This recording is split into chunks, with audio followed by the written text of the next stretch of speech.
Good evening. I call to order the regular meeting of the City Council of the City of Lakewood, Colorado on October 22nd, 2018 at 7 p.m. in council chambers. Will the clerk please call the roll? Hall. Here. Johnson.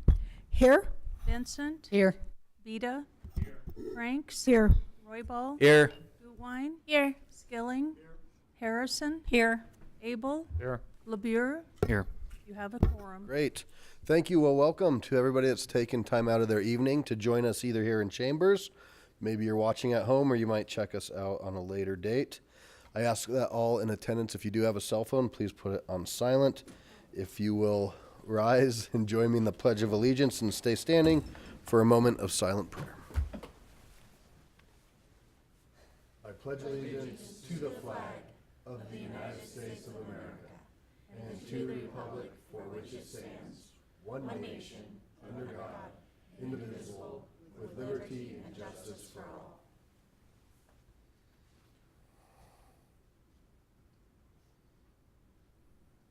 Thank you. Please be seated. Margie, would you please read? Item 4, proclamation, the 2020 census.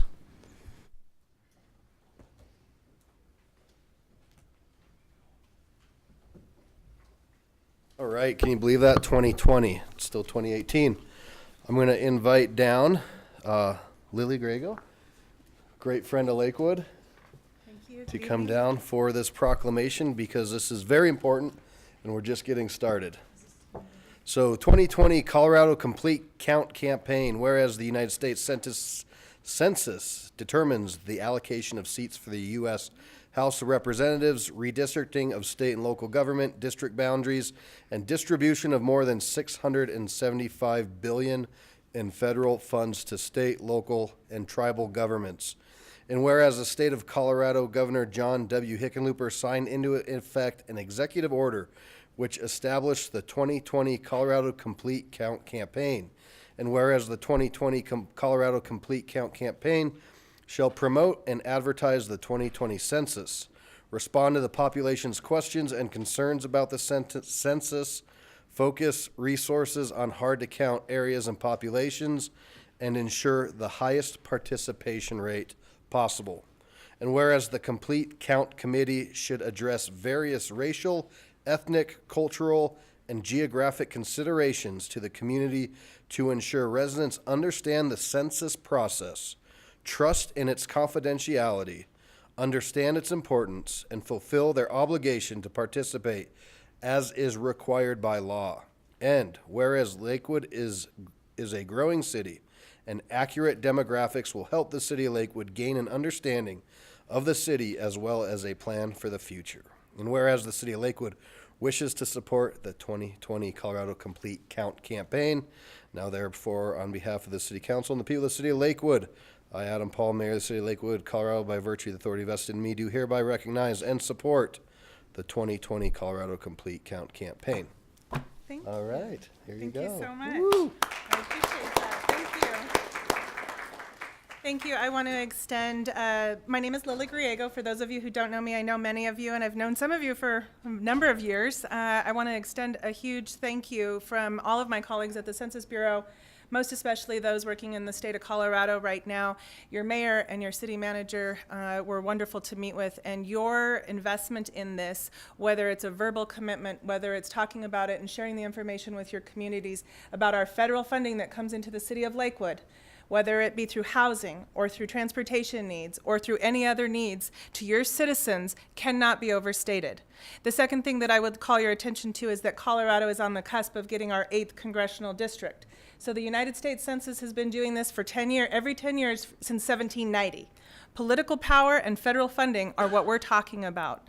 And we are asking your help and your commitment to get this word out to the citizens of Lakewood. And by doing this proclamation tonight, your commitment to your citizenry and your commitment to the 2020 census cannot be understated to say thank you.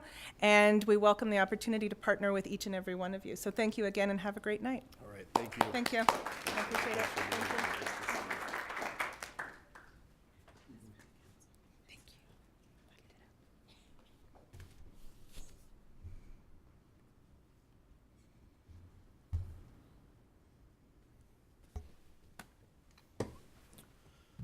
And I'll also mention that there is a census office here, and they are hiring, and will be hiring.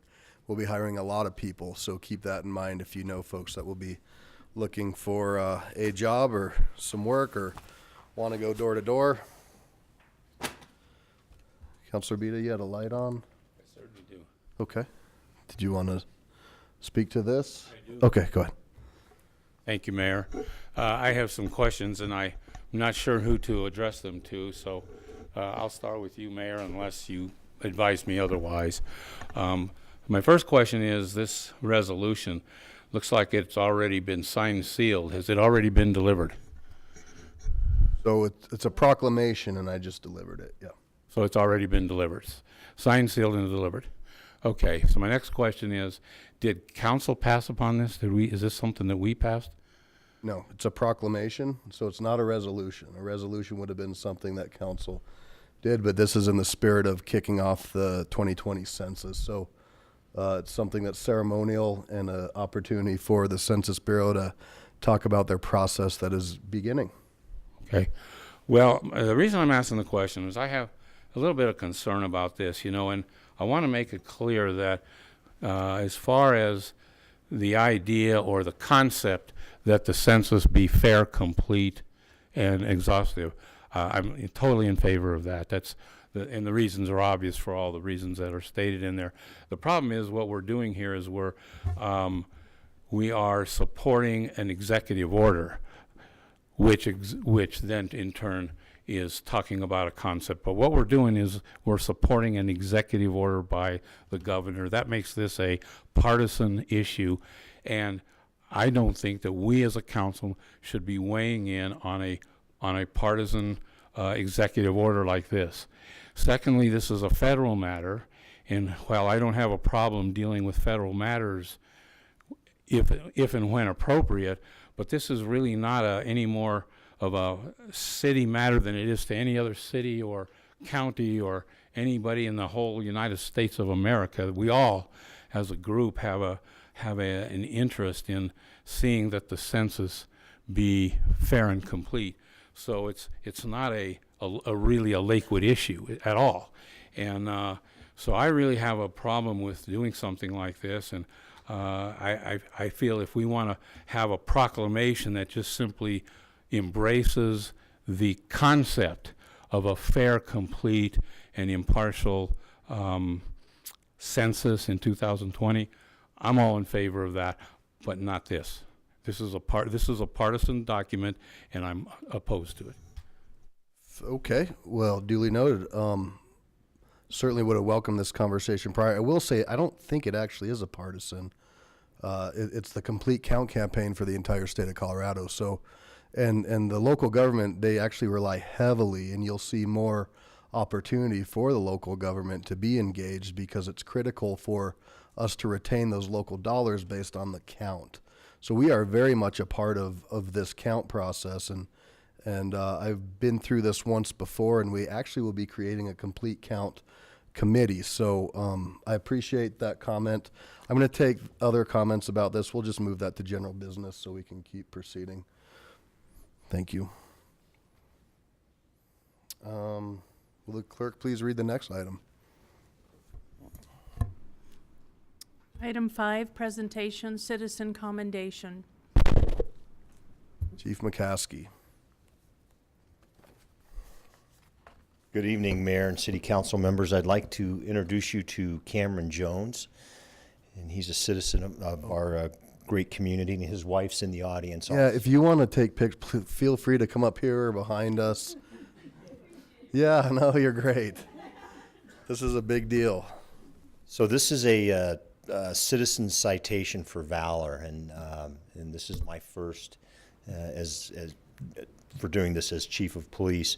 And these are very rare. I couldn't even tell you if we've given these out before in my career. I don't remember, but this is an incredibly brave and heroic act, and I'm honored that Cameron's here today and we can recognize him in front of the mayor and city council members and also members of our community. So on July 14th, 2018, shortly after 9 p.m., Cameron Jones was walking his dog when he was startled by a woman's scream for help and a disturbance coming from a ground-level apartment. When he approached the door, he saw a woman pinned on her couch by a man hitting her while pointing a handgun at her face. Without hesitation, Cameron entered the residence and tried to wrestle the gun away from the attacker, drawing the attention away from the battered woman. The assailant struck Mr. Jones several times. Once freed, the woman hit the man with the stock of a shotgun until he released Mr. Jones. As the men continued to struggle, Cameron told the woman to run away, which she did. Cameron struck the attacker several more times and was able to gain control of the handgun. The suspect then left the apartment and walked towards the parking lot with Mr. Jones following. The suspect opened the door of a white Ford pickup and tried to start the engine and leave. Trying to prevent his escape, Mr. Jones attempted to take the keys from the ignition. The suspect recklessly backed the truck into several vehicles and collided with the corner of an apartment building as he left the parking lot. A short distance away, he stopped the vehicle on the street, returning to the empty apartment, barricading himself inside. He then armed himself with a rifle and at one point fired at police agents when they arrived. The incident resulted in a lengthy standoff with SWAT personnel. The female victim later said, "I believe 100% that he would have killed me if my neighbor didn't help. In the midst of this volatile incident, Mr. Cameron Jones maintained an attitude of protection, demonstrated selfless care for others. The Citizen Citation for Valor is awarded to a private citizen for assistance rendered to police which involves extreme risk of life. And Cameron, you were certainly heroic that evening and showed a high level of courage by facing extreme risk to your own life. And therefore, it is my honor to bestow upon you the Lakewood Police Department Citizen Citation of Valor. So congratulations.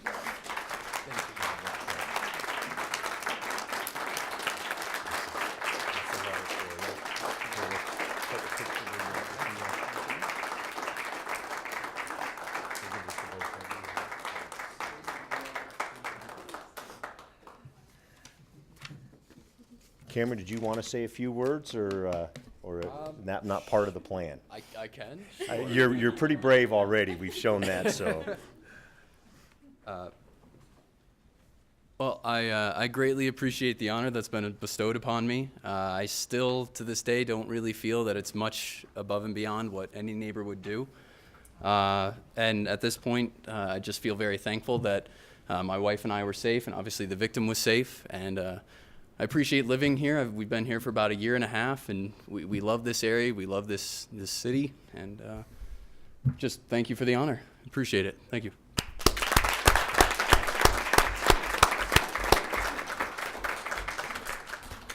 Thank you, Mayor and Council. Thank you, Chief. And I'll speak on behalf of council because there was a lot of chatter up here before throughout the day.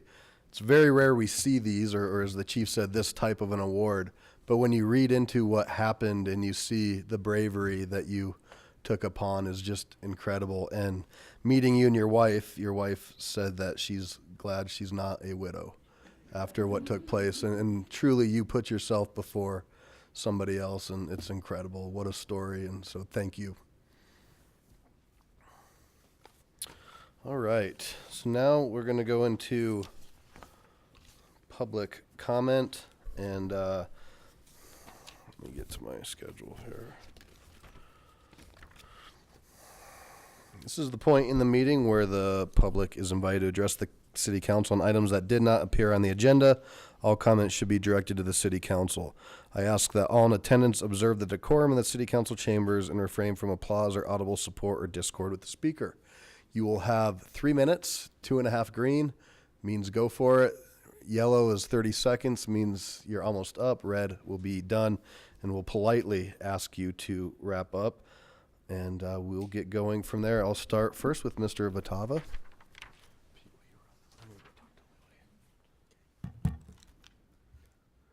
Good evening, welcome. Good evening, Mr. Mayor, City Council. I'm getting to be a regular here at the meetings. Real fast, I wasn't able to 2 weeks ago to stay through the whole debate in regards to what determines a complete or a partial, now I've lost the word, the term. And unfortunately, I found out that you, as a council, had decided not to consider a half of a term as just that, and that would be considered as a full term. Let me explain a little bit about where I'm coming from. I worked at this Colorado State Senate as a Senate staffer for 15 years. I was there during the Joan Fitzgerald situation. And before I left, I heard that you talked about the fact that a local court, the Denver courts, had ruled in her behalf. Knowing Joan Fitzgerald, as I know her, if she would not have won at the local level, she would have gone to the state level, and she would have gone to the Supreme Court. Because as a citizen and as a taxpayer, I truly believe that, and my experience too in seeing senators being brought into office, is that it takes several years for all of you to be able to understand your jobs, to understand what your constituents want. And when you have a situation where somebody resigns and now you're going to tell the person coming in that those 2 years, or sometimes it's a year, whatever, that they're only entitled to that period of time plus one more term, that isn't fair to the citizens. It isn't fair to you as a council. And there is a precedent that has been set. Even though it's at a local court, it would have gone further up the ladder if it needed to happen. I would ask just that you would reconsider this, not for anyone's specific situation, but just that if it happens again, if I was running for office and I knew that I was taking over a position that was only for a 1.5, 2 year period, I wouldn't run, because I would say, okay, I've got 2 years and then I've got 4 more. It's going to take me 2 or 3 years just to understand my job. So that's all I would ask, is that you at some point reconsider this. It's important to the citizens, it's important to the constituents, and it could happen to you. Thank you so much. Thank you. Thanks for coming out. Lynette Namba?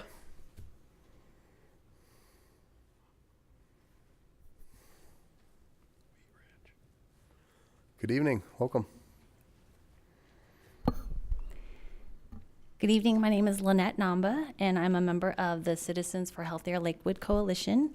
My daughter attends school in Ward 2, and I come to you as a concerned citizen and representative of the coalition. First, I just want to thank you for considering the non-cigarette tobacco retail licensing ordinance, and I want to propose 3 recommendations to strengthen the one that you're considering. So first, there should be no exemptions for any category of retailer. At the study session, I heard mention of exempting Lakewood Smoker Friendlies from this ordinance. This is not fair to other businesses. Why should we accept Scout's honor that they won't sell to minors, but not from others? Not to mention the Lakewood Smoker Friendly has sold to minors before, but got off with only warnings. These violations can be found on the FDA and Department of Revenue websites. Exemptions only complicate enforcement, and no other community with tobacco retail licensing has exemptions. Second, there needs to be 2 compliance checks per year with rechecks for violations. 1 compliance check per year is not enough to catch and deter repeat offenders. A recent UC Denver study found that the actual sales to minors violation rate is higher than FDA reports, since the FDA does not do nearly as many checks as is recommended due to capacity. The study found 55% of retailers sold to minors at least once in 6 visits, 26.4% violated at least twice, and 12% violated 3 or more times. And third, the violation review period should be increased to at least 3 years, or better yet, over the lifetime of the license. This is critical to the overall impact the tobacco retail license program has on reducing youth access to tobacco. Violating retailers will likely not be caught if the slate is wiped clean every year. Violations need to be cumulative and have the best opportunity for holding retailers accountable. A longer violation period only affects the businesses that violate the law. It is inconsequential to businesses that do not sell tobacco to minors. With these three pieces, the Lakewood Tobacco Retail License Ordinance, without these three pieces, the Lakewood Tobacco Retail License Ordinance will not be as strong or enforceable as it should be to protect our youth. Thank you for considering these recommendations, and if there's any questions, I'm happy to follow up with you individually. I think I emailed all of you on October 1st. You can send me questions that way. I'd be happy to answer them. Great. Thanks, Lynette. Appreciate it.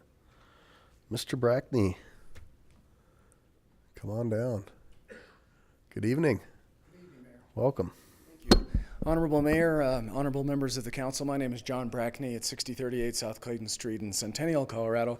Thanks for allowing a neighbor of yours to speak momentarily. As a reminder for the folks I haven't met yet, I was a former two-term Arapahoe County Commissioner, founder of the City of Centennial, founder of the Colorado Clean Tech Open, and now founder of Metro Energy, which is why I'm speaking to you tonight for another minute and a half.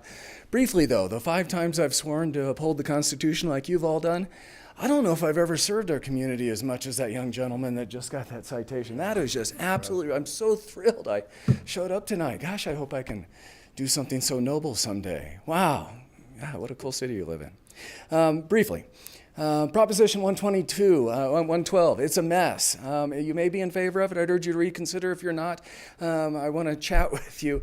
25%, 30% of the downtown Denver is all occupied space in the oil and gas industry. Some of your neighbors, perhaps family members, are a part of it. If you care about the environment, I applaud you. So do I. If you care about our economy and our jobs, thank you.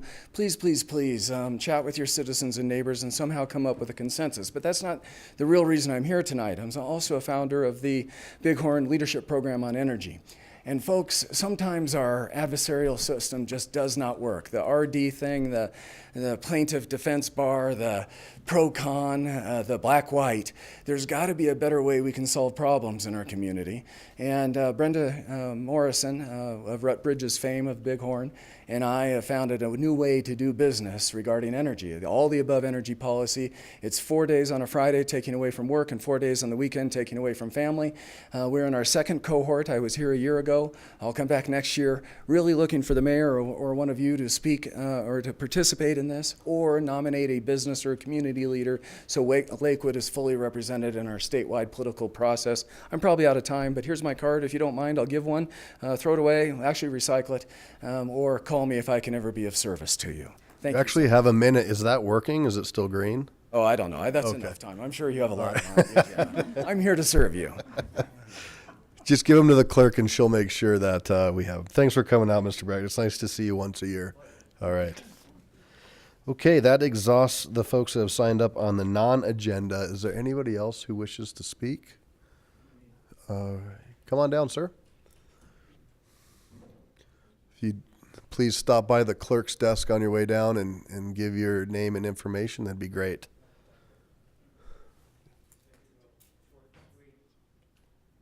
I've been connecting with the Lakewood Police and Jefferson County for probably about 3 years now since I've been back in Denver. I know this is it's not new news to anybody. Could you pull the microphone a little bit Sure. quickly? I had a car accident two weeks ago. And back when I moved from Albuquerque back up here in July 2015, well, I saw it down there, the tailgaters. Something has to be done. The aggressive driving, the weaving in and out, this infantile immaturity. They're using the cars as weapons. I'm still devastated over what happened. I could have gotten killed. I know there's a lot of people here now. The chaotic driving and this permissiveness that has infected our culture for a number of decades now, to where I really believe it cheapens the value of life. And I would love to see some really strong, a lot of monies funded for the police department here, and let Lakewood be a model example for the whole country. I'll be going up Garrison, north of Alameda, and this is more than once, heavy traffic, about 10 minutes to 3 in the afternoon. And somebody passes a yellow line. He knows to pass me. They passed 5 or 6 cars. These people are out of hand. They're using their cars as weapons. And I'd like to see the Lakewood Police Department be funded really heavily and have enough people to punish these people proportionally for their bad behavior. It's putting the burden on us good people. Okay? And that's what I don't like. So I hope maybe any of you that may be tailgating and weaving in and out, I hope you may reanalyze why. I mean, a little bit of kindness goes a long ways. I think it starts back in the family. It starts, as far as I'm concerned, with us taking the government out of the families and out of the schools and allowing parents to be parents again and enforcing laws. That's all I have to say. Thank you. Yeah, thank you, sir. Sorry to hear that. If you could just stop by and give her your information, our clerk, that'd be great. Right here, sir? Yeah, thank you. All right, anybody else? General business? All right. We will go ahead and close general business and, or general business, public comment, and move on to our executive report. Ms. Hodson. Yes, thank you. I have several comments and notes of interest for you, so we'll get started. First of all, someone who's very familiar to all of you is Senior Agent Stacy Collis. He has been a school resource officer at Green Mountain High School for several years, and he's retiring. And he'll be leaving the 1st of November. I just want to recognize him publicly. He has been a wonderful source of strength for the students at Green Mountain High School, and they've experienced numerous tragedies, as you know, and he's been a real friend, a real support, and a real confidant to those students. So I'd like to thank Stacy Collis, Senior Agent Collis, for his amazing career with the City of Lakewood. On a lighter note, at Cider Days a couple of weekends ago, we had over 10,000 people in attendance over those 2 days. 10,000 people, and we received numerous compliments about that event, so congratulations to the staff. Several months ago, you heard about some of the new entry signs that the city will be seeing, and those will be coming in the next couple of weeks, so you can look forward to those. As it relates to employee recognition, our own city clerk, Margie Greer, received the Outstanding Contribution to Colorado Municipal Clerk Association by a clerk. And that was a very high honor that Margie received just last week. So congratulations to our own Margie.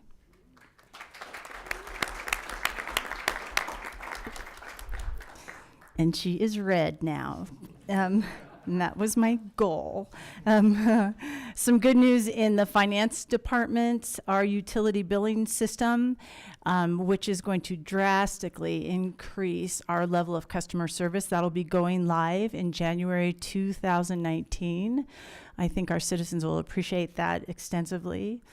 The Lakewood Heritage Center, the Visitor Center, and the exhibits are going to be closed this fall, and we will be preparing for a permanent exhibit of our 50th anniversary, our 50th birthday, and there are several pieces that haven't been seen before that will be displayed down at the LHC.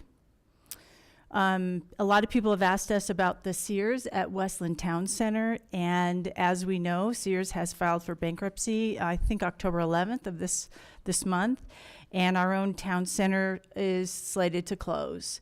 So we have staff in economic development who are working diligently with the property owners to help backfill that building, and we'll let you know as we find out what will go in instead. That's tough news. A lot of people really rely on Sears.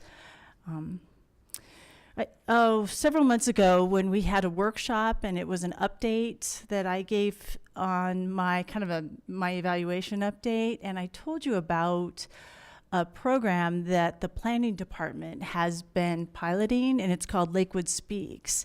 And this is the program where it's a software that's invited people to participate in the public conversation about upcoming planning cases at any time of the day. Remember, we said that we were getting a lot of response at 9 in the morning and then again at 5 at night. So what we'd like to do is try that at one of our upcoming council meetings. But before we do that, we'll have a study session. We'll talk about it. We'll work through if you're willing, we'll work through all the bugs and maybe give that a shot for a 6-month period. We're thinking starting next year. So if you're interested, think about that, and I'd like to hear from you, and we'll do a study session at the least to show you what we do with the Planning Commission and see if we want to pilot that, and if that'll give us more citizen engagement beyond the meeting here. Would you like to see? Are you looking for consensus? I now? really am, if you do that. For consensus? Nope, it's no commitment. It's just an education for you before, and we're hoping to try it first of the year. We have consensus. Thank you, sir.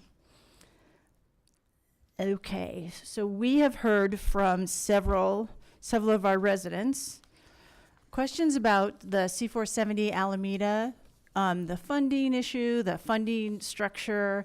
We've heard both from City Council as well as some of our citizens. And I think there's some confusion, and it's a pretty complicated issue. So I have asked staff, I've actually asked Jay Hutchison from our Public Works Department to put together a real thorough document that describes all of the moving parts to our C470 agreements, and you'll be getting that in the next couple of weeks. So that's something that we'll post online, and we'll also send it to each of you. So that's something that's coming. We're hoping to kind of wrap all the questions and all the concerns that we've gotten with some kind of response. So Jay's going to do that, and he's been around for a long time, so he's been digging through documentation, and he'll put something together. So I'm sure he's excited to, actually he is, and he'll do a nice job. I think you know that about Jay.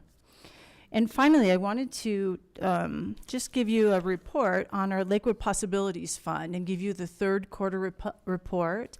Remember that Lakewood Possibilities is it's a funding source for our residents who don't have the ability to use our recreation centers and our programs, but would like to do so. And by third quarter, we have served 941 individuals, which represents 370 Lakewood households, and to a total of $38,723. So you authorized that a couple of years ago. I think Councilor Abel was real involved in making sure that this came to be, and that's our third quarter report. I'd like to do another one at the end of the year and let you know how that program's done. So that concludes my report. Thank you. Thank you very much. Always good stuff. All right. Next, we have the consent agenda. The use of the consent agenda has been made to expedite council action. It contains both resolutions and first reading ordinances, which tonight is just a resolution. Resolutions are items of a routine nature. Members of the public will have an opportunity in a moment to comment on any of the proposed resolutions. Any council member may request an item on the consent agenda be removed for separate discussion and action under general business. Will the clerk please read the items on consent agenda? The consent agenda consists of items 8 and 9 only. Item 8, Resolution 2018-43, appointing Crystal Lay, Larry Harkle, and Sonia Estes to serve on the Board of Directors of the Alameda Corridor Business Improvement District. And item 9, accepting the minutes of the Lakewood Planning Commission meetings of August 1st and September 5th, both 2018. Thank you. Entertain a motion. Mayor Paul, I move for the acceptance of the minutes of boards and commissions and for adoptions of resolutions, all which are included in the consent agenda items introduced into record by the city clerk. Thank you. Second. Okay, we have a motion and a second. Any discussion? Please cast your votes.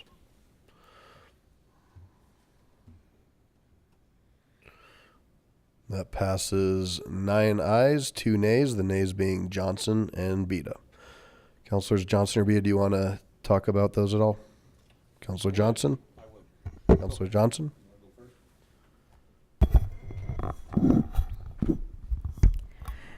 My vote only reflects a question regarding the process of the folks that were picked for this. These are names I'm unfamiliar with. And apparently they do not come through the screening committee. I would just have a question, really. I would have liked to have asked this before the vote, and I didn't get it done in time, so I apologize. I would just like to know how the folks are picked, who picks them, and what the criteria is. Is there a screening committee through the bid itself? Are these people part of the businesses? Is there a waiting list for people that would like to be on this? That was really what I wanted to know prior to the vote, but I'd still like to have some answers. Yeah, certainly, and we can get you more information, if not tonight, but I know that I think both Mr. Quinn and Mr. Marino touched on this briefly. Their board is made up of members within the district, so if you look at, I'm not familiar with Crystal, but I know Larry Herkel is with Belmar Starwood, and Sonia Estes is Runner's Roost right here in the Commons. Okay, so these are businesses Yes. within the BID. Perfect. Okay. Councillor Abel and then Councillor Peta. I've mentioned to you as an aside before, Mayor, but I'll bring it up in public. The members of these districts, I believe, pay a tax or a fee. Is it a tax or a fee? Again. And yet, we approve their board members. I would like to see them, along with all other special districts, nominate and approve their own board members. So that may be something, I don't know how we get there. Do we do that through ordinance or? The current process is set out in ordinance from 2003. I don't have it with me to be able to refer to it specifically, so, but that was set by ordinance. We'd certainly look at that to determine if another ordinance would be used to modify the process. But there's nothing in state law or our ordinances that would preclude that. The original process for business improvement districts is a statutory process as well, and we would follow that. But again, I'd have to look at the statute and at the existing ordinance to understand what the limitations would be. I'm happy to report on that at the next meeting. Thank you. Councillor Peta. Thank you, and I had the same questions that Councillor Johnson had, but in addition to that, I want to point something out because I'm a little concerned, and again, I'm a new member of council, but as I see how things are done, I'm a little concerned on how our process on dealing with these business improvement districts. I feel sometimes it's a little bit of a cavalier kind of approach, and let me just you say it right here in the summary statement, that this board, this council is authorized under state law to appoint a replacement by resolution, okay? So we've got the authority, we've also got the responsibility. It goes on to say this oversight role is critical to ensuring a positive public perception of bid activities. That's a very critical statement there, that, how this bid district is perceived by the public. And I raised this last time in a sort of a backwards way when we approved their budget here about a month ago. And if you remember, I asked some very pointed questions of our CEOs of these two districts that was not being asked, which is the information you're providing us true and accurate to the best of your ability? Have you told us everything we need to know? And, because we get these budgets, they're not audited, where their spending is not audited. I never see an audit.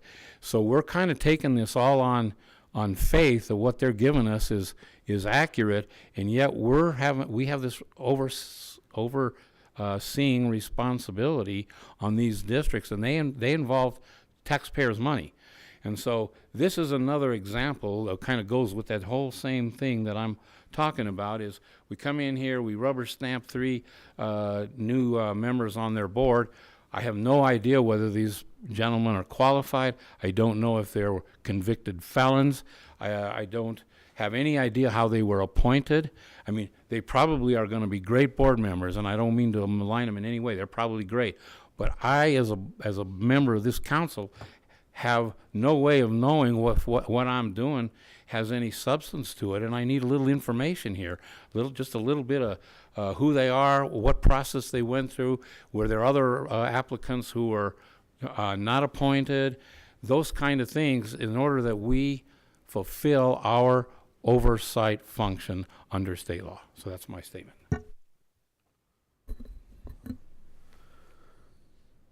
So, Councilors Gutwein and Harrison and Abel, so I was just inquiring about the no votes. Is this something we can carry further to general discussion?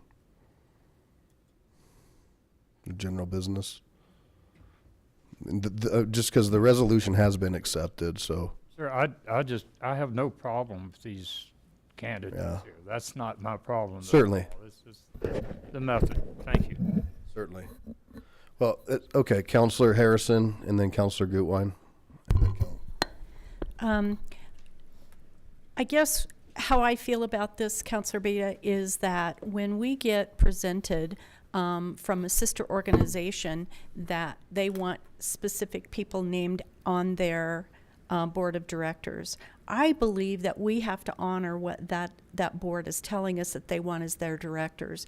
I don't feel like it's our job necessarily to vet their candidates for a board of director position. I don't feel like that's my job whatsoever, nor do I think that the bids expect us to do that. May I respond briefly? Sure. I agree with you, Counselor, and but the question is, I don't even know that that's the case here. We just got 3 names that were recommended to us by staff. I have no idea how those names came.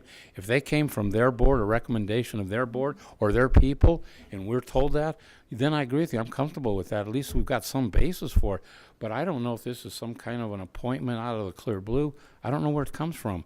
That's the part I'm concerned about. I agree with you. If it's their folks and they're happy with it, me too.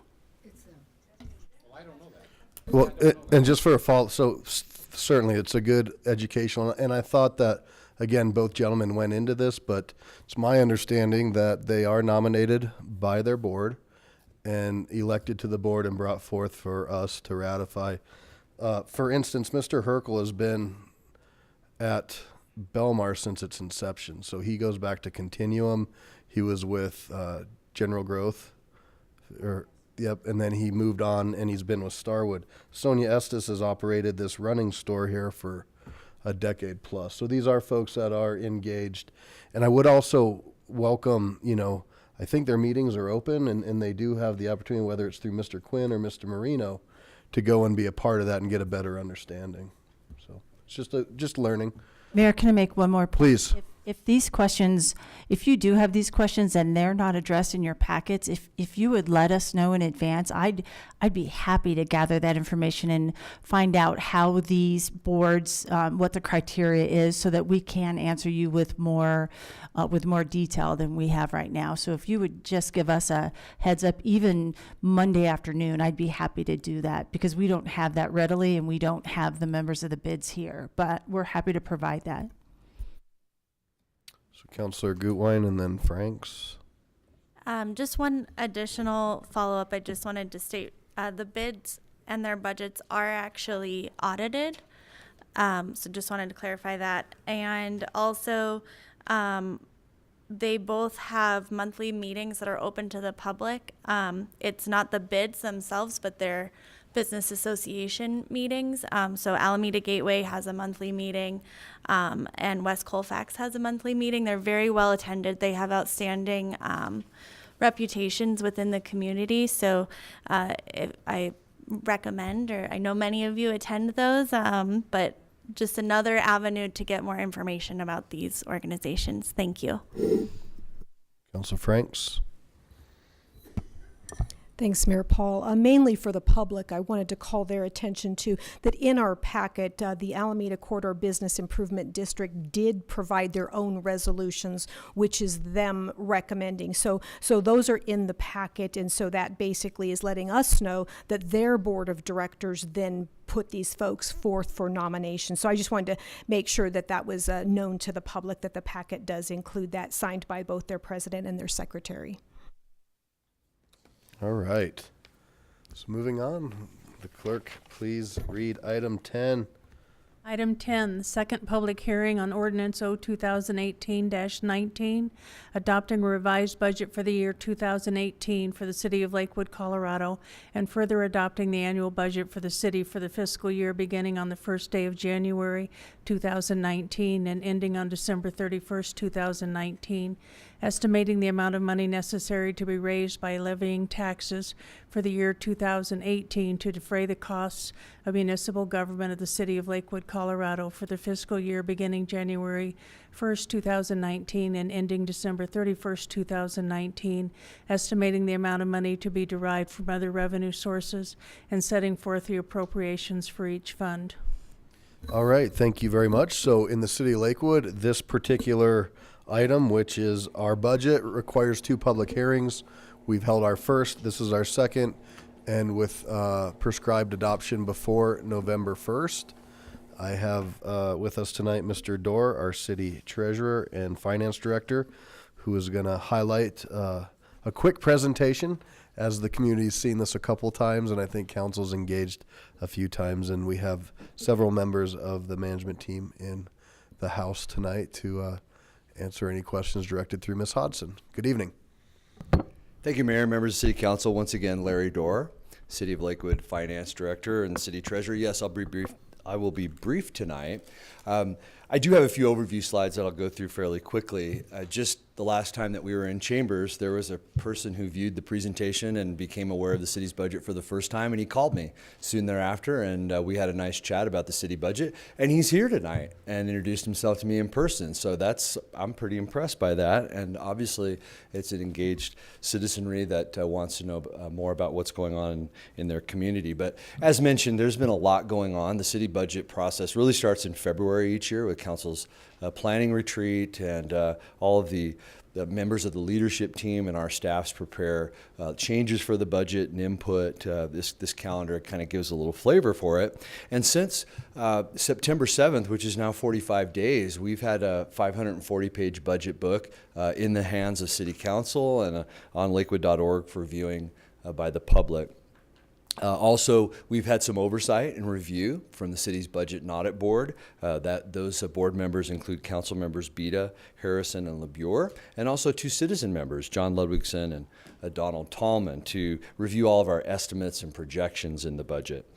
So this has been a thorough and detailed process. This is the last, really the last meeting, the last discussion, the last opportunity for questions. And of course, the public will have a chance during this public hearing tonight to give additional input on the process. I've talked a lot about what's gone into the budget, no doubt, all of the estimates and things that we can control as a city, things we can't control. I've also talked about the city's rainy day fund, and we had quite an event last year, and that was meaningful and was a big part of our discussions. And of course, anybody can go back and review those videos or read over the city manager's budget message and get a real good flavor for what's gone on in the community. Part of our questions and answers and discussion involves some jargon, and the first one is really this concept of a fund. And really a fund is, I always use the analogy of sort of like the Christmas club or the vacation fund in a household, or maybe in a small business, a capital fund that's going to buy equipment at some time in the future. But at the city, our general fund, which allows for any lawful municipal government expenditure, it really is the largest by far, and it really is the focus of all of my comments here tonight, and probably all of our questions as well.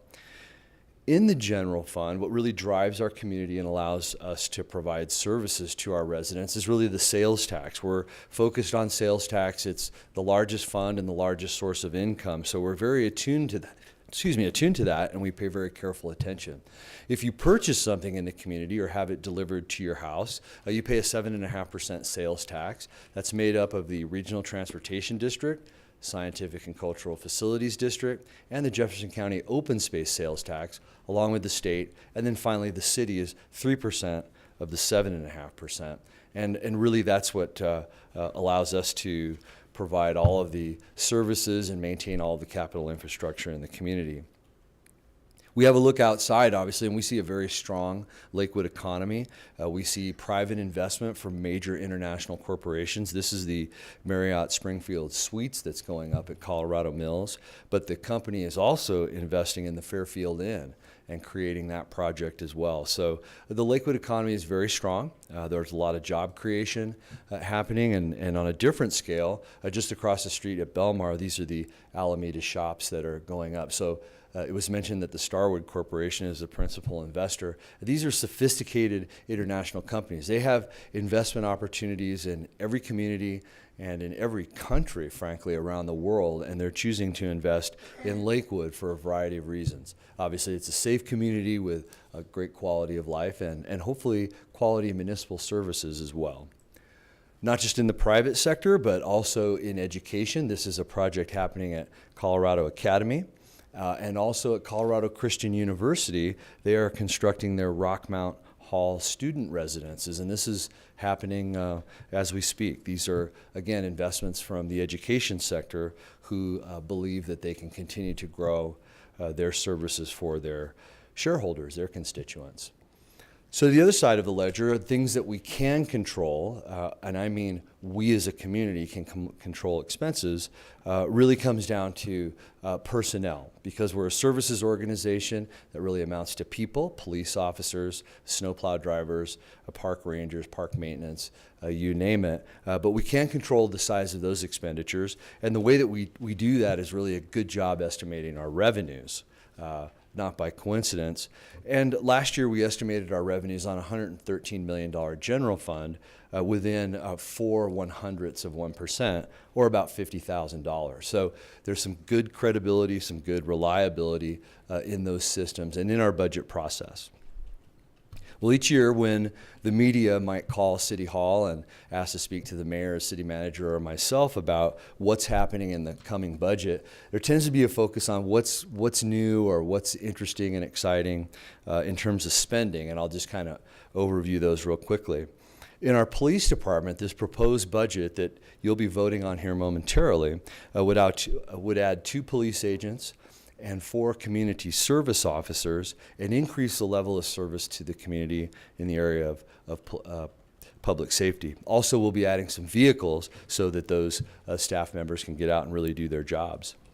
In the area of information technology, I really want to underscore the importance of replacing our existing equipment. We have radios in the hands of our non-sworn employees that help them to be efficient, but these radios are expensive, and our snowplows need to communicate with headquarters at our our street maintenance division so that they can be sure and cover the appropriate areas in the community.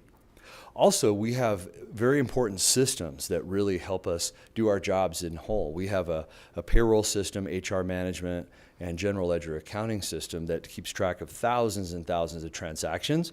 It's the J.D. Edwards system, which is the parent company is Oracle, and we're going to do an update to that system, which is provided for in our information technology budget. Also in our municipal courts, we've got a few things that we're dealing with in this budget. First, we have some Colorado state mandates that are requiring some services for immediate defendants. We also need to upgrade our systems for arraignment. We need to improve our equipment for our court marshals. Our court marshals do an important job keeping the public safe in our municipal court. And then also, we have a need to increase spending related to interpreters. We just have a greater number of languages spoken, fewer interpreters available, and those costs we need to provide for so that we can have really the justice system provide adequate services for the public safety.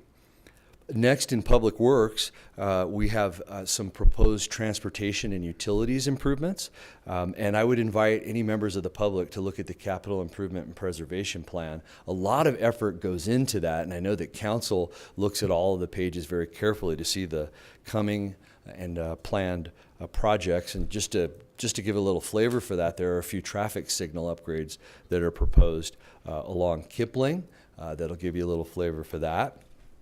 And then next, in our community resources department, it wouldn't be surprised, our major businesses are parks, police and plows, I've heard it said, or our public transportation, our streets, roads, and sidewalks and the like. But in community resources, there's, again, a focus on parks, but on park development. We've had some acquisition earlier due to supplemental appropriations at council, some replacement of our fitness equipment and improvements in our facilities. And to give you a little flavor for that, it's been mentioned and there have been some announcements about the acquisition of the Taylor property. And this budget would propose making trails out there so that the public can begin to enjoy the land and enjoy the views out at the Taylor property. Next, in terms of park development on a smaller scale, the city has some opportunities to create park amenities at the Meadowlark cottages, and at the Quail Street Park as well. So a chance to add some improvements there. And then for our recreation center visitors, they're very popular. Obviously, it's time to upgrade, I should say update really, our fitness equipment. And we're going to do that on a very conservative pay-as-you-go type basis. And we're going to begin that at the Green Mountain Recreation Center once this budget is approved. Also, we're going to keep our facilities as up to snuff as best we can. Obviously, there are a lot of needs in this area, but when you start to see Carmody Recreation Center gymnasium and its floor reach its current level, it's time for some improvements, and those are accounted for in this budget. Just want to go on the record in closing that this budget as proposed meets all state and city requirements for those laws and requirements and statute and so forth, and is in compliance. The only thing left is adoption by November 1st. That's October 22nd, and members of the public, council, you might be thinking it's very close to the deadline, but that's in order to allow as much public input as possible.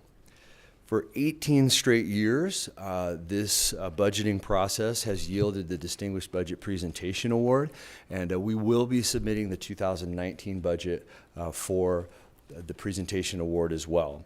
This isn't a judgment on your decisions or your strategic vision for the community, but it's really a review of the veracity of the information provided and that it is in a clear and consistent manner.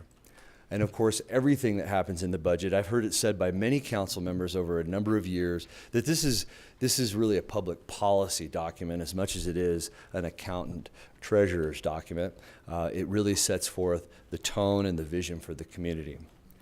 So with that, Mayor, I will retreat to the desk behind me. I'm available to answer any questions. It's time for the public to speak. But of course, I will be coming to the podium for a couple more budget matters tonight, including item 11 on your agenda and also the Lakewood Reinvestment Authority budget adoption. Great. Thank you. Thank you. Thank you, Mr. Dorr.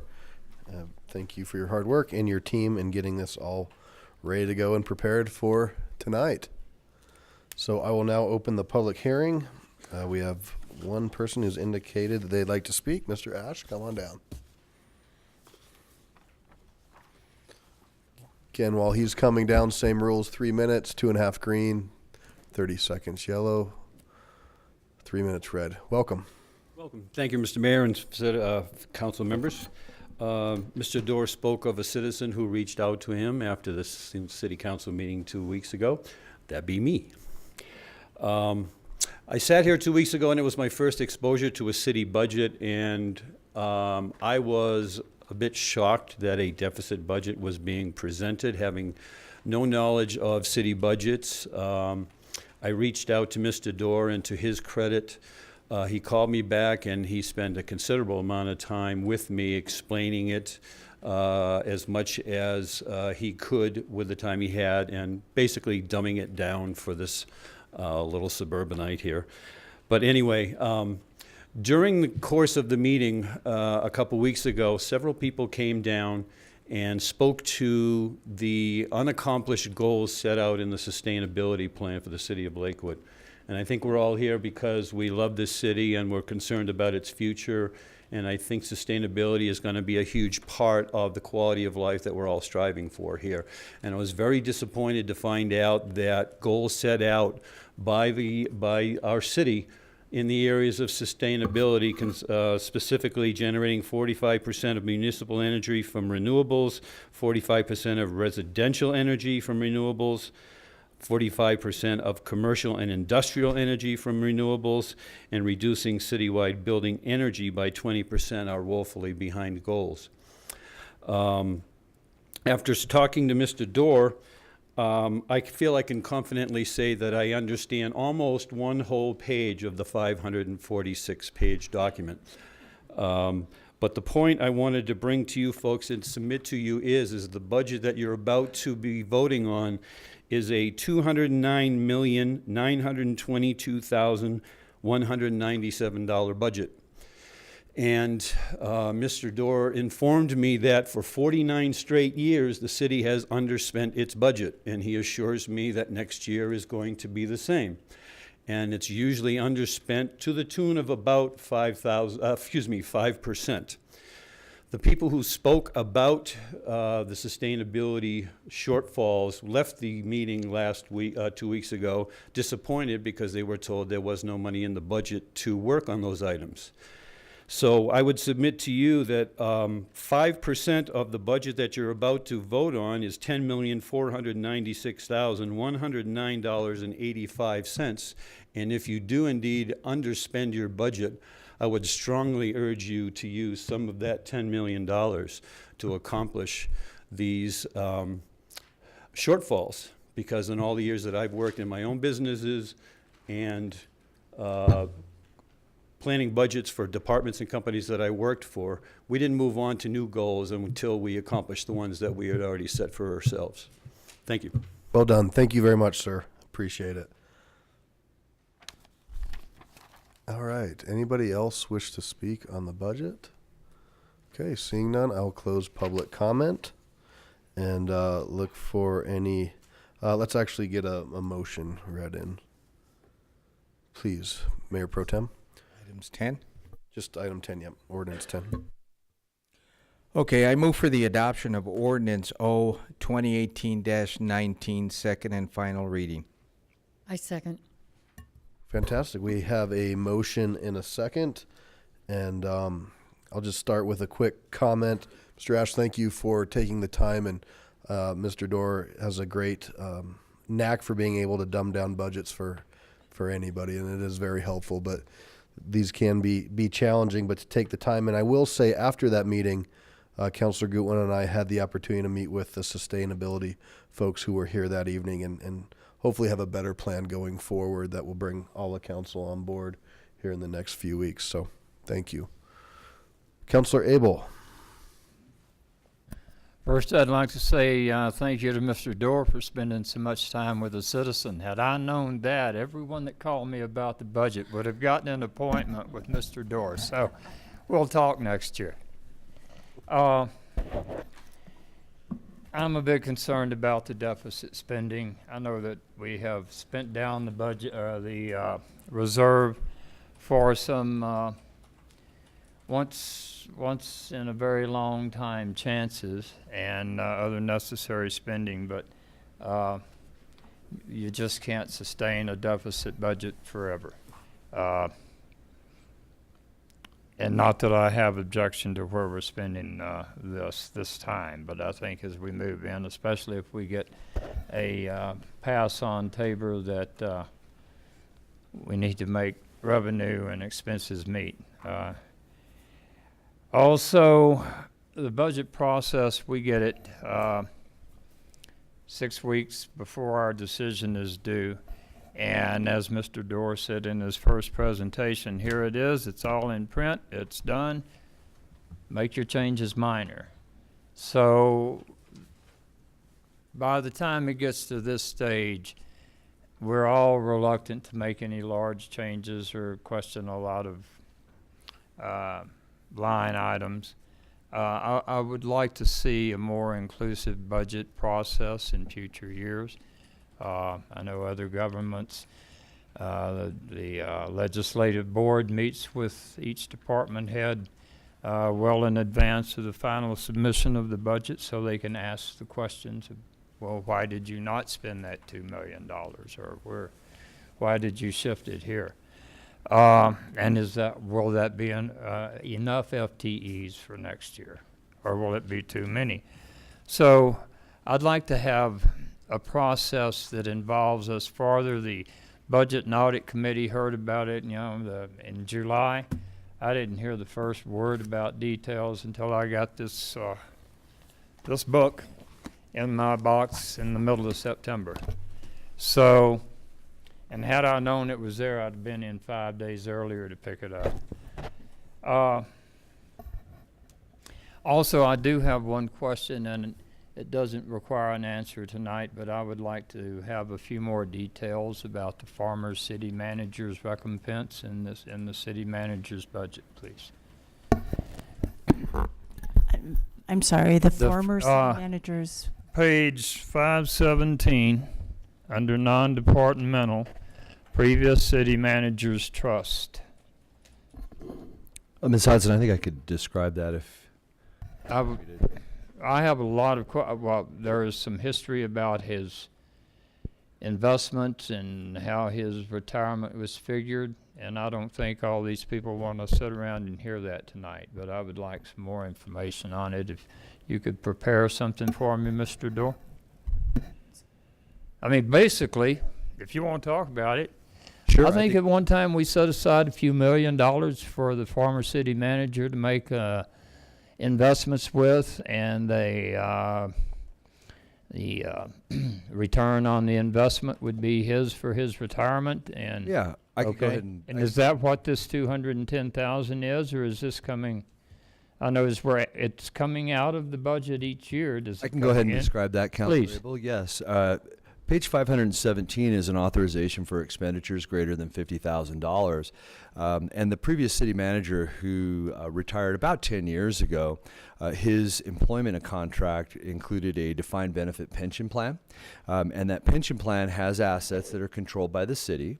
They're described and disclosed in the city's comprehensive annual financial report, which is available online at lakewood.org and audited by the city's external CPAs and audit firm. And yes, so the city is required to disperse to the former city manager an amount equal to the amounts that are described in here for that pension and as described in the comprehensive annual financial report. So all of those disbursements, all of the assets related to that are controlled by the city, and all are very transparent and presented in those audits. Okay, is that from that? Was I under the wrong impression? Did we not present a principal amount for him to invest at his direction? No, there's never been any amount that's been controlled by the former city manager. Those are controlled by the city. And yes, as with any defined benefit pension plan, there's a dollar amount that is available to spend that down, and very similar to other pension plans. I have a couple of those, and I don't get an automatic raise every year. Is that part of the agreement, or? Yes, the agreement calls for an increase, a cost of living adjustment, and so you see that from the 2018 to 2019 that there's an increase there, and that's in accordance with the plan and with the agreement. Okay, that is contractual. It is, and that's been in place, as I say, for about 10 years. Thank you. Councilor Bida and then Councilor Franks. Thank you, Mayor. So, good evening, Director Dorr. So I've had some questions in the past about this deficit spending and how it all works, and I've done more research on it, more studying on it. I spoke last week to our city manager to get her perspective on it, and so I'm a lot more comfortable with it now than I have been. And I guess when I understand some of the history coming in, which is prior to the last 2 years when we spent down, those years we were continually underspending and therefore continually building up our reserves, not necessarily by design, but that's the way it was working out. The last 2 years we spent as I understand it, spent the reserves down to a lower level, and that was by design. Now we're to a point where we're saying, okay, we're where we want to be with the reserves. How do we maintain those? And if we continue with the type of budgeting that we did in the past, as I understand it, then we'll go back to what we were doing 2 years ago, and we'll end up start building the reserves up again, which is not what we're trying to do. So as I understand it, this deficit budget is a mechanism or a tool to allow us to get as close as we can to a balanced budget. And I know that sounds crazy, and that's where my hang-up was, but I'm starting to get it, thanks to Mr. Dorr being able to dumb it down for me like he did everybody else. But so I'm starting to get it. I realize that, and I think that makes sense. My one concern is, are we sure that's going to work? Is it really going to happen, you know? So my thought is tonight, approve the budget. I'm fine with that idea. Let's take a look at in January when we close the books, and let's see if things came out like we think they're going to. And if not, then we can adjust, you know, get into 219 early, make whatever adjustments we need to do. If it goes like you think they're going to go and it looks like those trends are continuing, then that's one less problem for us to deal with. So that's kind of my thinking on this thing and way of resolving this without having to vote no on the budget tonight. And do you have any comments on that, Director Dorr? Or am I missing anything?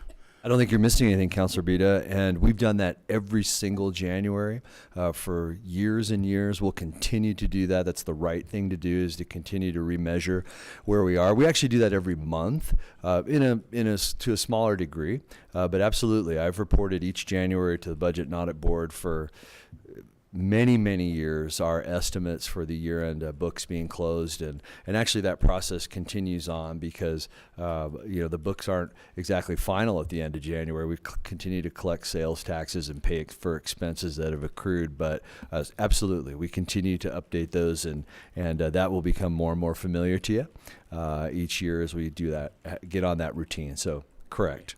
And then the other thing is, I know there's going to be some other questions about the budget and maybe some things we can do going forward to help the rest of council maybe address issues that are out there. And I'm fine with that. Maybe we can do that through our Budget and Audit Committee once we get it fully reconstituted. We're missing a member, and then move forward and maybe get a little more engaged activity by our Budget and Audit Committee on some of these issues. So that's my thought. Thank you. Very well. Thank you, sir. Councilor Franks. Thanks, Mayor Paul. Well, I certainly wanted to thank you guys. I mean, this is a huge endeavor, and now I've had to look at it, I think, 3 times. Really appreciate that. I wanted to speak a little bit to the reserves and kind of the deficit in that. I think it's important for the discussion for folks to know that there are different ideas about what the right amount of reserves are. So there are people like myself who personally believes in a pretty large savings account, and my husband and I kind of agree what we'll use that money for, and other folks feel like a lower number is they feel like that money maybe can't get spent in ways that they're not comfortable with. So I really want the community to understand this is difficult to understand what is the right balance. Mr. Dorr showed that we're kind of on the lower end. A lot of cities have a lot higher reserves. And so I think it's important to know that conversation needs to continue, that I don't know that there's a perfectly right number. I think for me, just from a comment standpoint, we may want to look at putting some sideboards on how reserves can be spent. But again, that's a broader discussion that needs to kind of germinate up through the Budget and Audit Committee. But that would then maybe give the community members who don't want a higher reserve amount more comfort as that grows, so we're not constantly trying to manipulate that, and that growth will be seen as a positive thing for the community. So I just wanted to kind of share that. Also, I'll be sharing kind of a whole list of things where I think we can make some process improvements. I think you guys do an amazing job, but I think one of the areas that caused a lot of the questions where you guys know this inside and out, you live these numbers every day, footnoting of variances, whether it be a variance due to a carryover or a variance due to some other reasoning, those things would go a long way to speeding our review of the process. And so I think we would want to look at just footnoting those variances. It just makes it clear, why did that happen? Did we have a project that got delayed, money needed to carry over from one year, or that type of thing?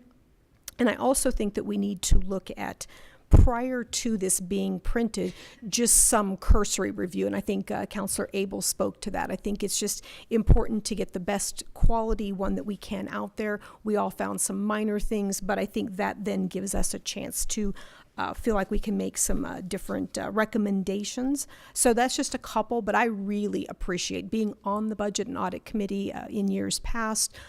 All of that education is important. It makes it easier each year to review this, but as always, as a process person, I think we can always improve, and so I look forward to working with the Budget and Audit Committee. Councillor Skilling?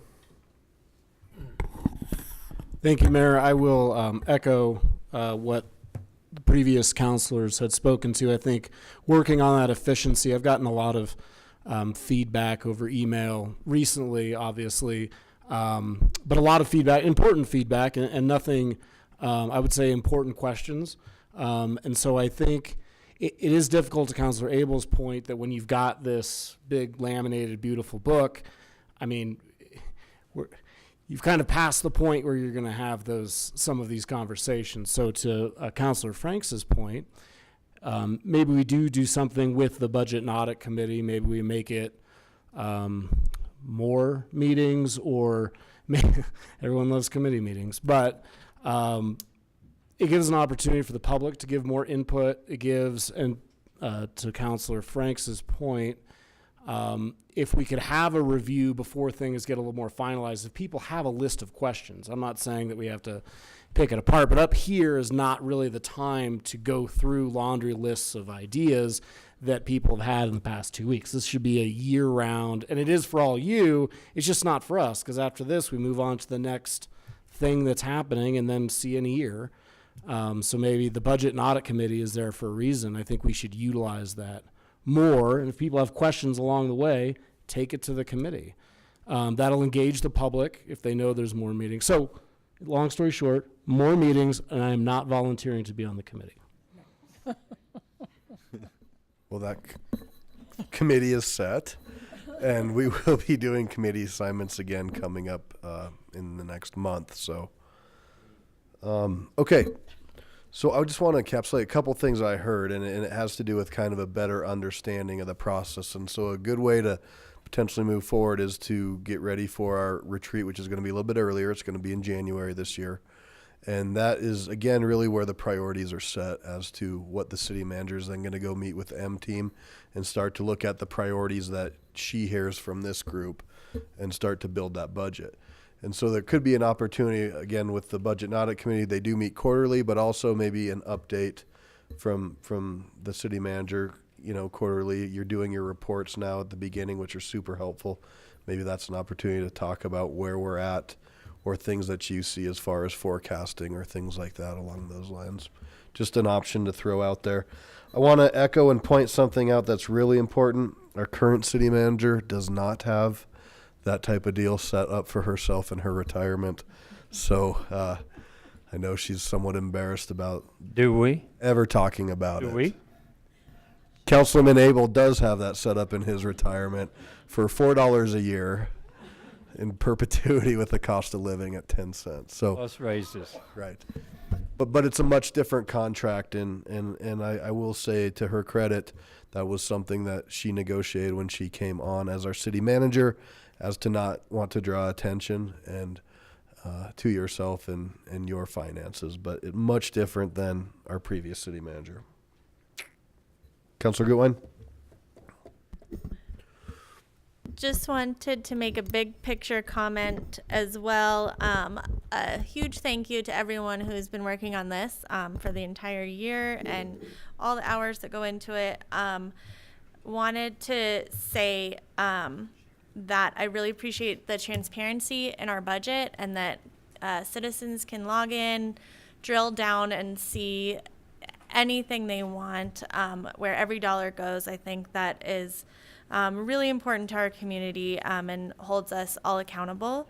I think it's a very responsible budget, and it's fiscally conservative and responsible, despite the fact that we are going a little bit into our reserves. But I think that my colleagues did a great job of explaining the history of how we continued to build our reserves, and then the community kind of gave us feedback that we might need to invest some of those dollars, and we did that over the last few years.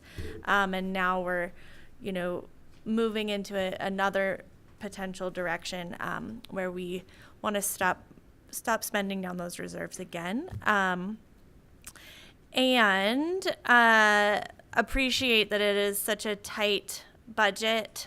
I think that that's something that I'm really proud of as I go to our community. And to me, this is just a big picture chance to look at our quality of life in Lakewood, and it's high. And I think this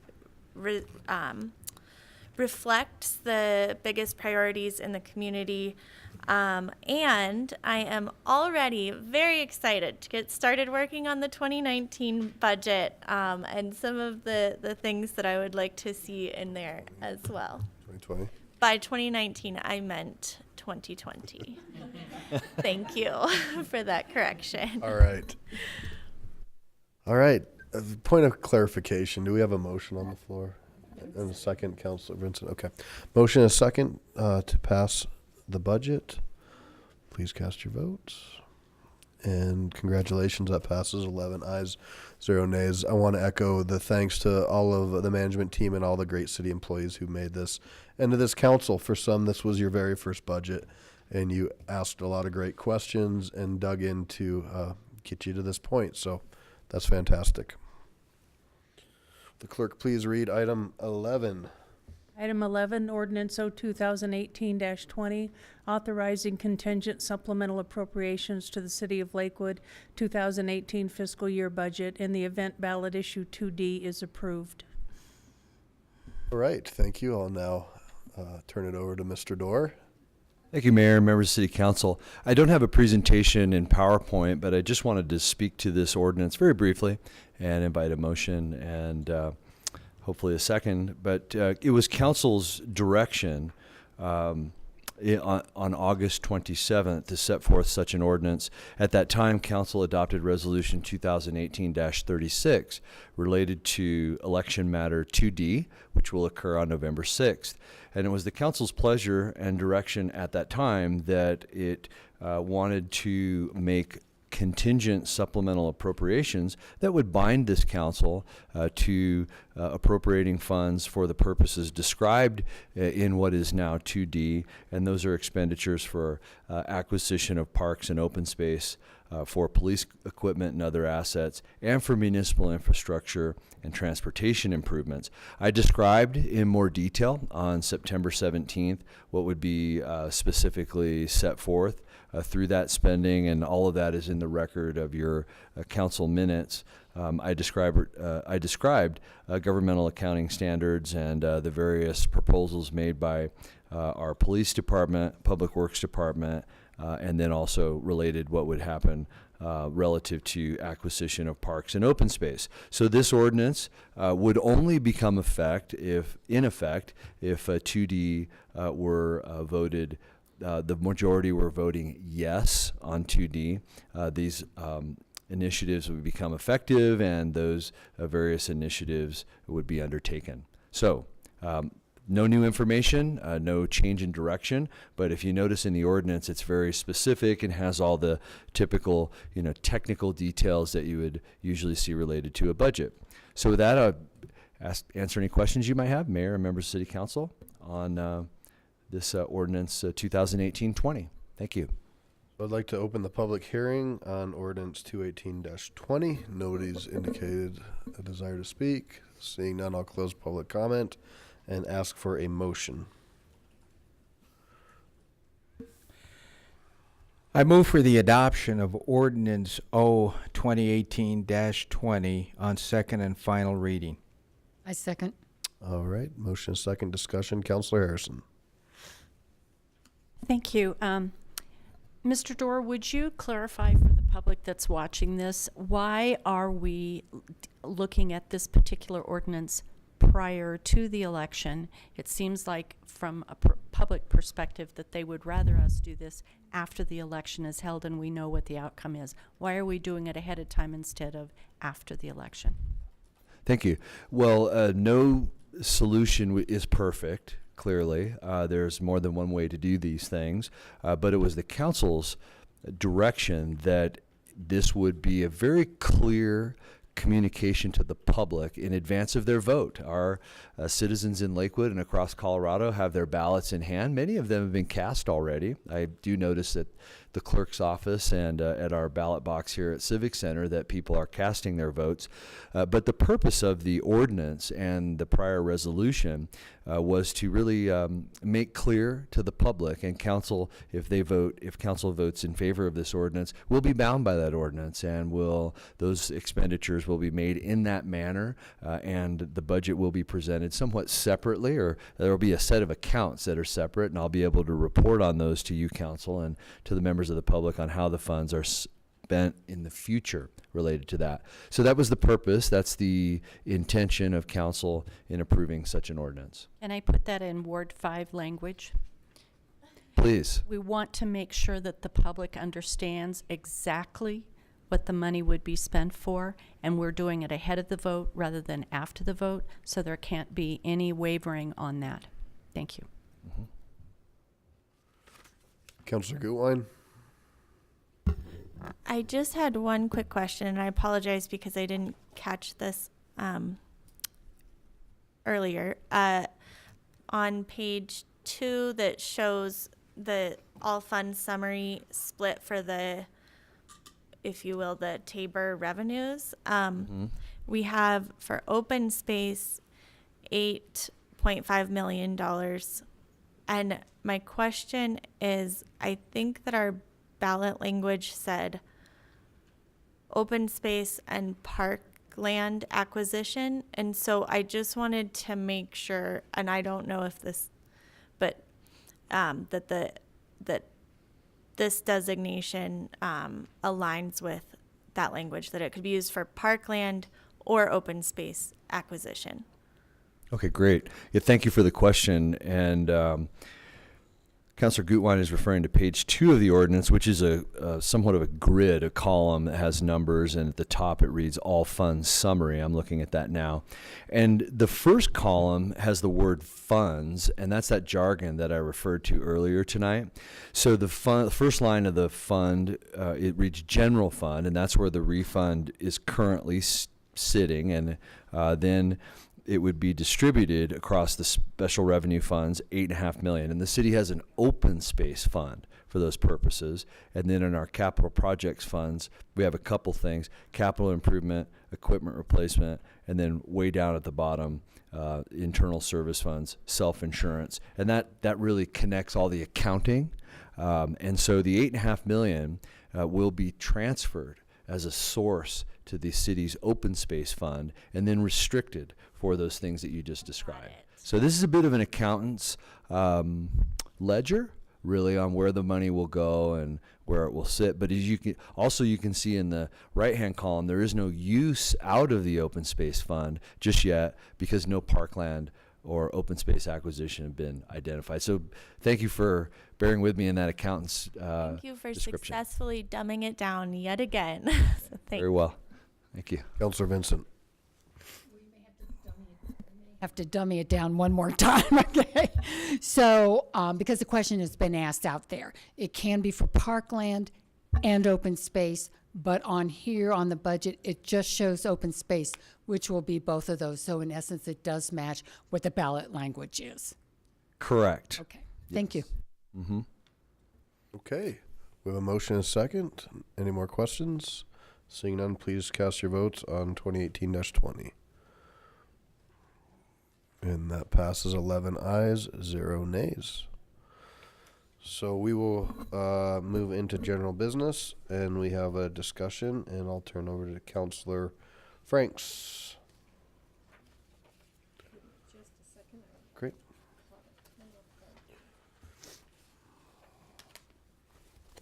It's an interesting one.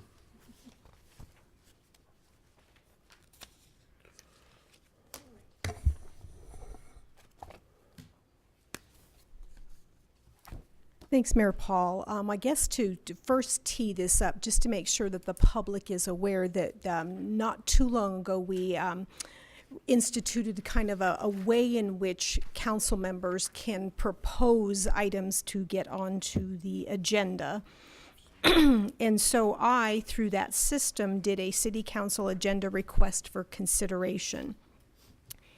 And so my request is for a study session to review municipal code sections 9.52.140 construction activities and 952.150 power equipment to consider and determine any updates we might need to make in our zoning code for development that abuts existing residential properties, or actually municipal code, sorry.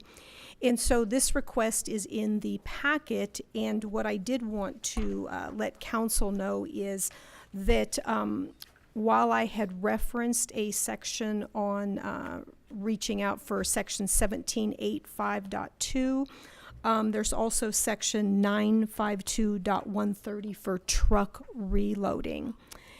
And the reason why I wanted to bring this forward is we have development that abuts existing residential facilities, and we have also construction hours and power equipment hours of operation.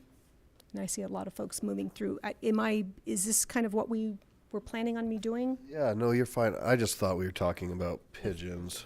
The one in the packet was pigeons.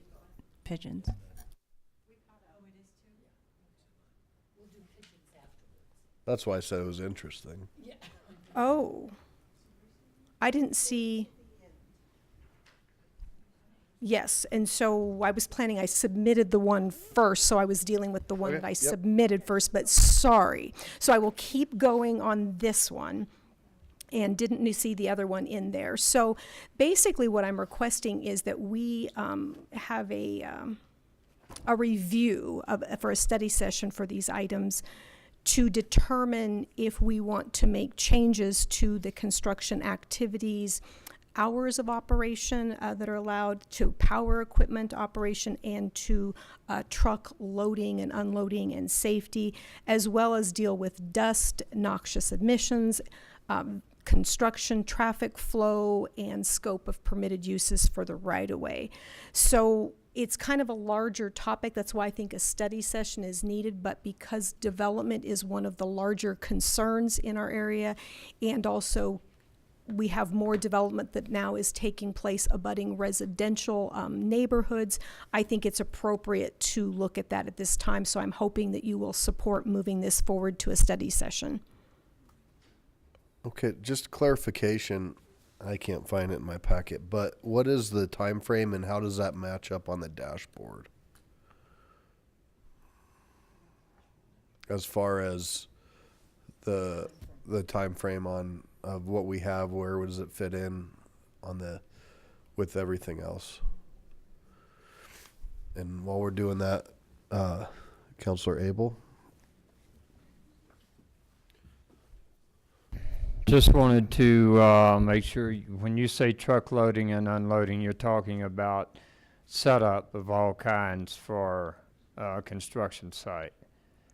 Exactly, soil removal, transport of soil, that type of rock removal, etc. Over near the old Target, we were having problems with folks bringing in heavy equipment and unloading materials and such at midnight and 2 a.m. in order to prepare for the work starting at 7 o'clock the next morning, and folks weren't getting any sleep at all. So if you would include that, I would appreciate it.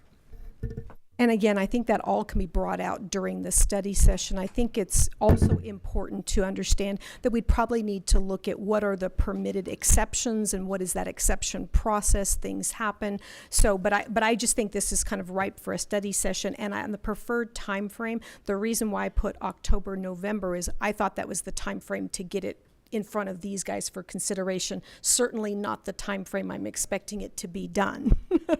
So it's really at what point, so if the preferred time frame, we might want to clarify that, but mine was like, when do I want to see it where I can present it to my fellow council folks and get them to say yes or no? Then we would need to schedule it based on the other priorities, keeping in mind though this is impacting people's lives presently, so we'd have to determine, can we make a change that impacts in progress projects? I don't know the answer to that. There could be no, we can't, and that changes the trajectory. But if we can, then that certainly would be something I would want to expedite if that's permissible.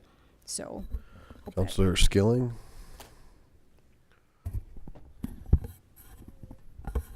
I think that it's important that council understand one of the reasons that this is brought forward is right now the existing ordinance that we have is a one-size-fits-all. So whether you're building, at least my understanding, everyone's welcome to correct me, but whether you're working in an industrial park or a commercial setting or right next to a residential setting, the hours are the same.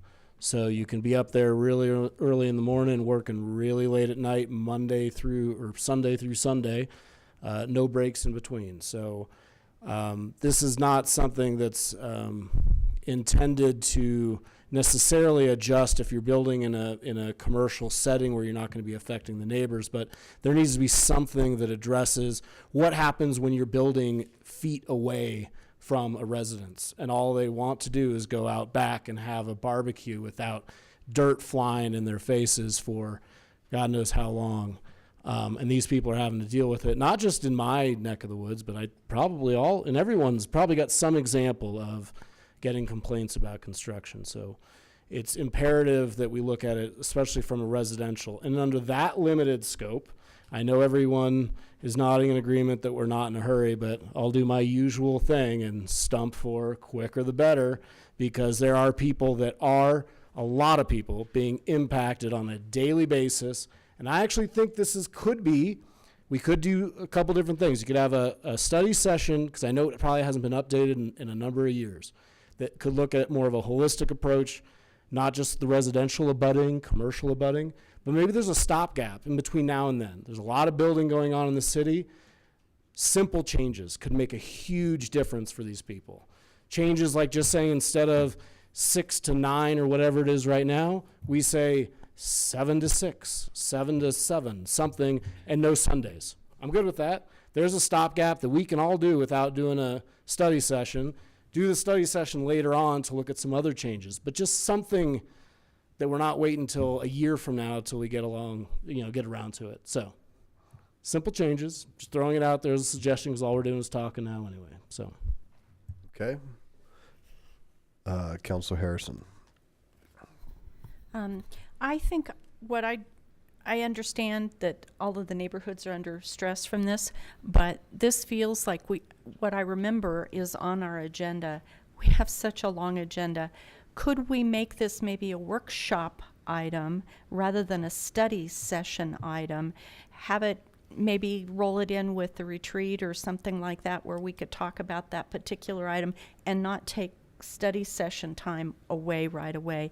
We've got such a huge list of things that are done, and please don't hear that I downplay what's going on in our neighborhoods, but the shorter the work day, the longer the project continues. So you have to tell me which you want: shorter work day and more days where they can't use their backyard, or get the project done where they can go and be in their backyard. That would be my. Sure. So and let's just stay on kind of more on track with the request. Is there a willingness for council to entertain this? And you've heard the proposed time frame.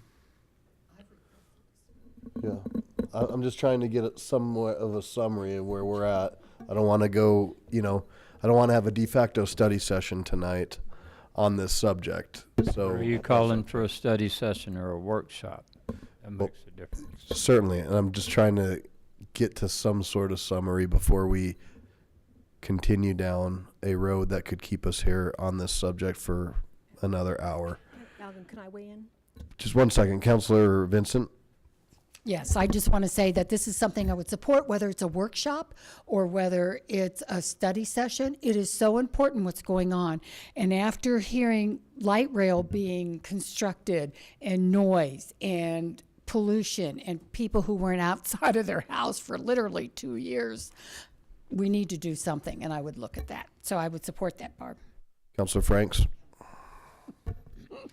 I just wanted to add that, obviously there's people being impacted on holidays. That's also something that we don't have excluding, so people can't enjoy their own homes at the holiday times.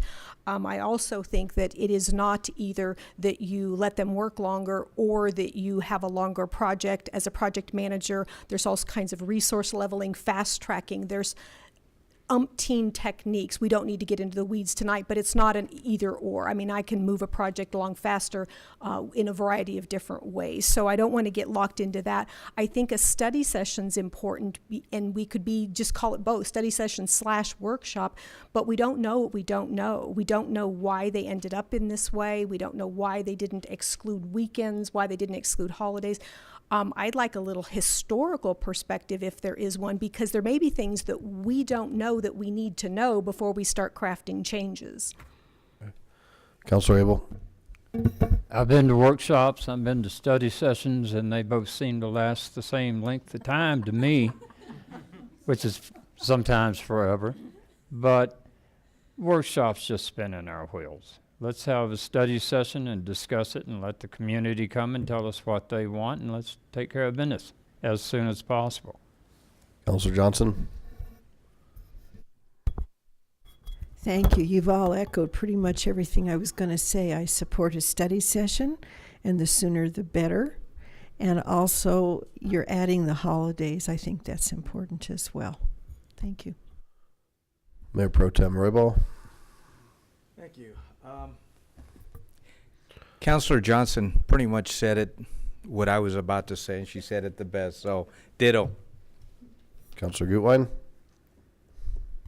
I'm on board. I think making small changes that are going to make growth next to your house less painful are a good thing.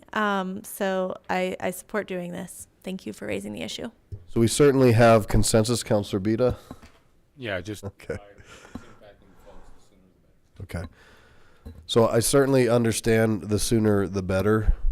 I also understand that everything on our agenda is sooner the better, and we also need to have staff, a sensitivity to staff and when they can be prepared for a study session on this subject.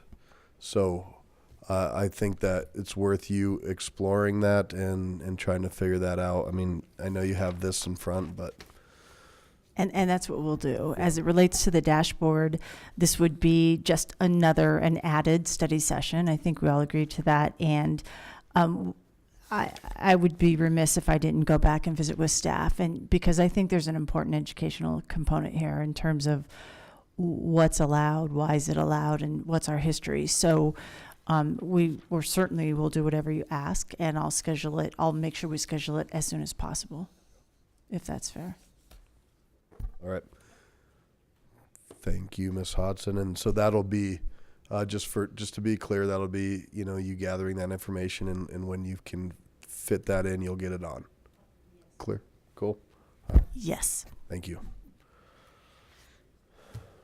Councilor Franks? Mm-hmm.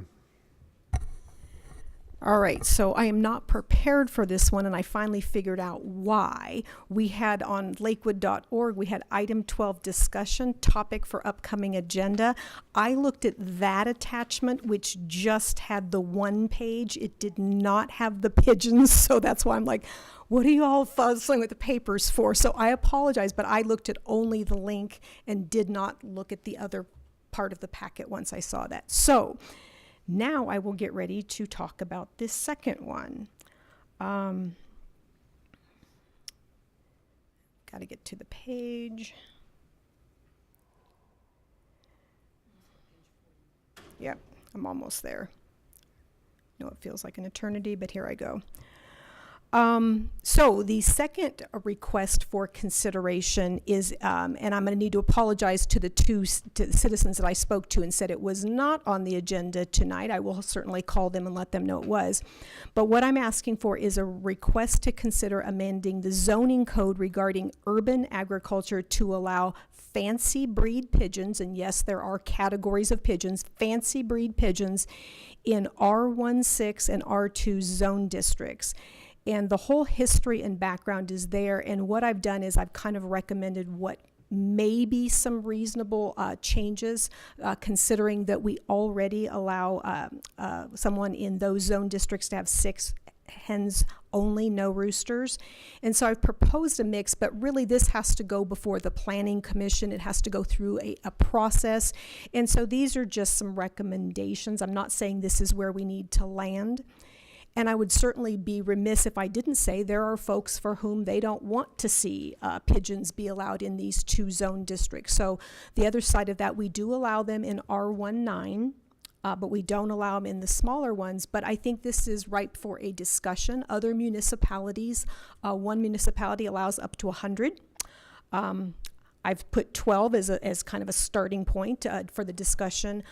Some allow 25, some it's a special ordinance. I mean, there's all these different permutations, but because we're in that realm and we do have folks who have pigeons, I think it's important to discuss and come to a determination, why were they only allowed in R19? Were there some reasons that we're unaware of, or would a compromise work?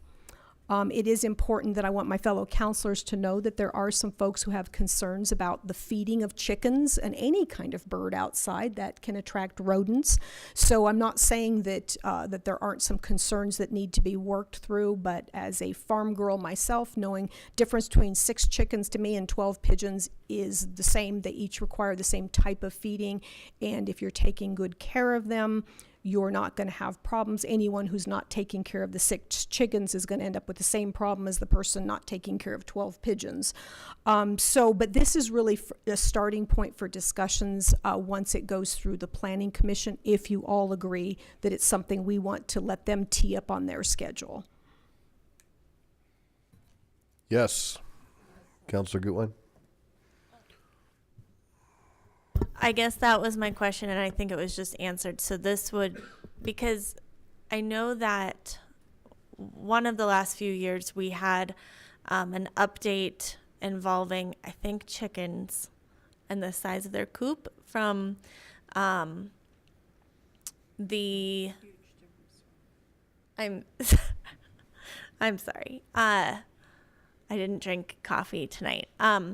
From the Planning Department annual update. And so what I was wondering is if this could go into kind of that Planning Department annual update and through the Planning Commission. And that sounds like maybe what you had in mind. I do. We just have an active case. We just have some immediacy, but there's other remedies. So, but I do want it to go through the absolute normal process and getting it on their schedule. I just don't know what their scheduling is like, and we certainly need to open it up for discussion. Let people who are pro and who are opposed basically address their concerns. I think that we have to be sensitive to the fact that we've recently had a rodent issue that got a lot of attention. We have rodents who are multiplying because we don't have enough predators. We have them multiplying for a lot of reasons. So I think that it's fair to make sure that we broadly consider the whole piece of that, but it would go through Planning Commission. I appreciate you raising that concern, and as soon as you mentioned rodents, I thank you for bringing that up. So. Councilor Abel? I guess you're requesting a study session, but if it's going to go, no, it would go through Planning Commission then, so this is the shot at it, and if I have other foul ideas, I should suggest them now. Or you could attend the Planning Commission meeting. Councilor Abel, can we get clarification on that? Because maybe you can with the fact, do we know when there's an update coming? You know, we committed to an annual update, and we don't have that scheduled, so I don't see it on the calendar. I would like to kind of plagiarize Barb's idea and throw in capons. Capons start out life as roosters, but before they reach roosterhood, they get fixed and they produce a much better eating experience. So if we could add capons, because we don't allow anything but hens. If they crow, they're not really capons. Okay. with that, CAPONS. Counselor Vincent. What? Why would you want a capon if it couldn't do anything? I mean, you can't. I mean, you can't eat it, right? I mean, Yes, you can. That's But the we thing. can't- we the same can't reason you make a bull a steer, or a bull calf a steer. yeah, I know. It is a. I mean, I know what a capon does, but can we slaughter anything? And They can meet very tragic accidents. Okay. All right. Just in time Oh. for Thanksgiving. So, I mean, in all seriousness, that does bring up a good point. I mean, there's probably other things, and we are opening the zoning code with recommendations via the development dialogue, and I guess first off, is there? Are we going to have a chicken committee? We've done it before. Kind of. That's But the what I'm best getting thing to, that so I'm sure won't. let's just narrow it down. Is there consensus to look at the proposal with pigeons? Yes. Okay. All right. So we have that. And Counselor Abel, can we table the capons until we have our regular update? Sure. Or we could just throw it in there if that's amenable. And are there any other animals that this council would like to see being able? And seriously, we'll just throw it in, like llamas, ostriches. So, Counselor Abel, but then I'll Either way you okay. would like to do it. I'd just like to have that. In fact, it might be a good idea when we're doing an update to get a bunch of our community farmers together, and perhaps an expert in the field from the County Agriculture Services and our state. And See what we might be able to add to the farm to table menu without putting the public at risk of any. Let's request that Planning Commission maybe does that in their analysis of pigeons and capons. Counselor LeBeer, what are you going to add? I was just going to add tofurkey. I don't know if that's an option. Okay. Well, I was afraid you were going to say prairie dogs, so we'll go with the tofurkey. Okay. Consensus on that. Capons and pigeons. Fancy pigeons. We're clear on that. Planning Commission, they can bring in somebody to maybe talk about other animals with that recommendation that would come to us. So we'll have the planning staff prepare the information for the planning Awesome. commission. Thank you. Thank you. All right. Other general business. I had one thing, and it was just kind of an update, but a question as well. So we had a workshop on campaign finance, and it was very informative, and I think the committee's done a great job. My question is, there were still a lot of questions, and we didn't have an attorney who was there, and I'm curious, without stunting the process, how could we get to a point, because we just have first and second reading, to get some of those questions answered? Chairman Abel. Reading it first or second reading. Break it out. I had requested that we have an attorney present. We had an attorney. An attorney has vetted all of this, probably the preeminent election attorney, or one of them in all of Colorado. And I wanted to make sure that we had someone present who could vouch for the fact that what we're looking at is legally correct. So that continues.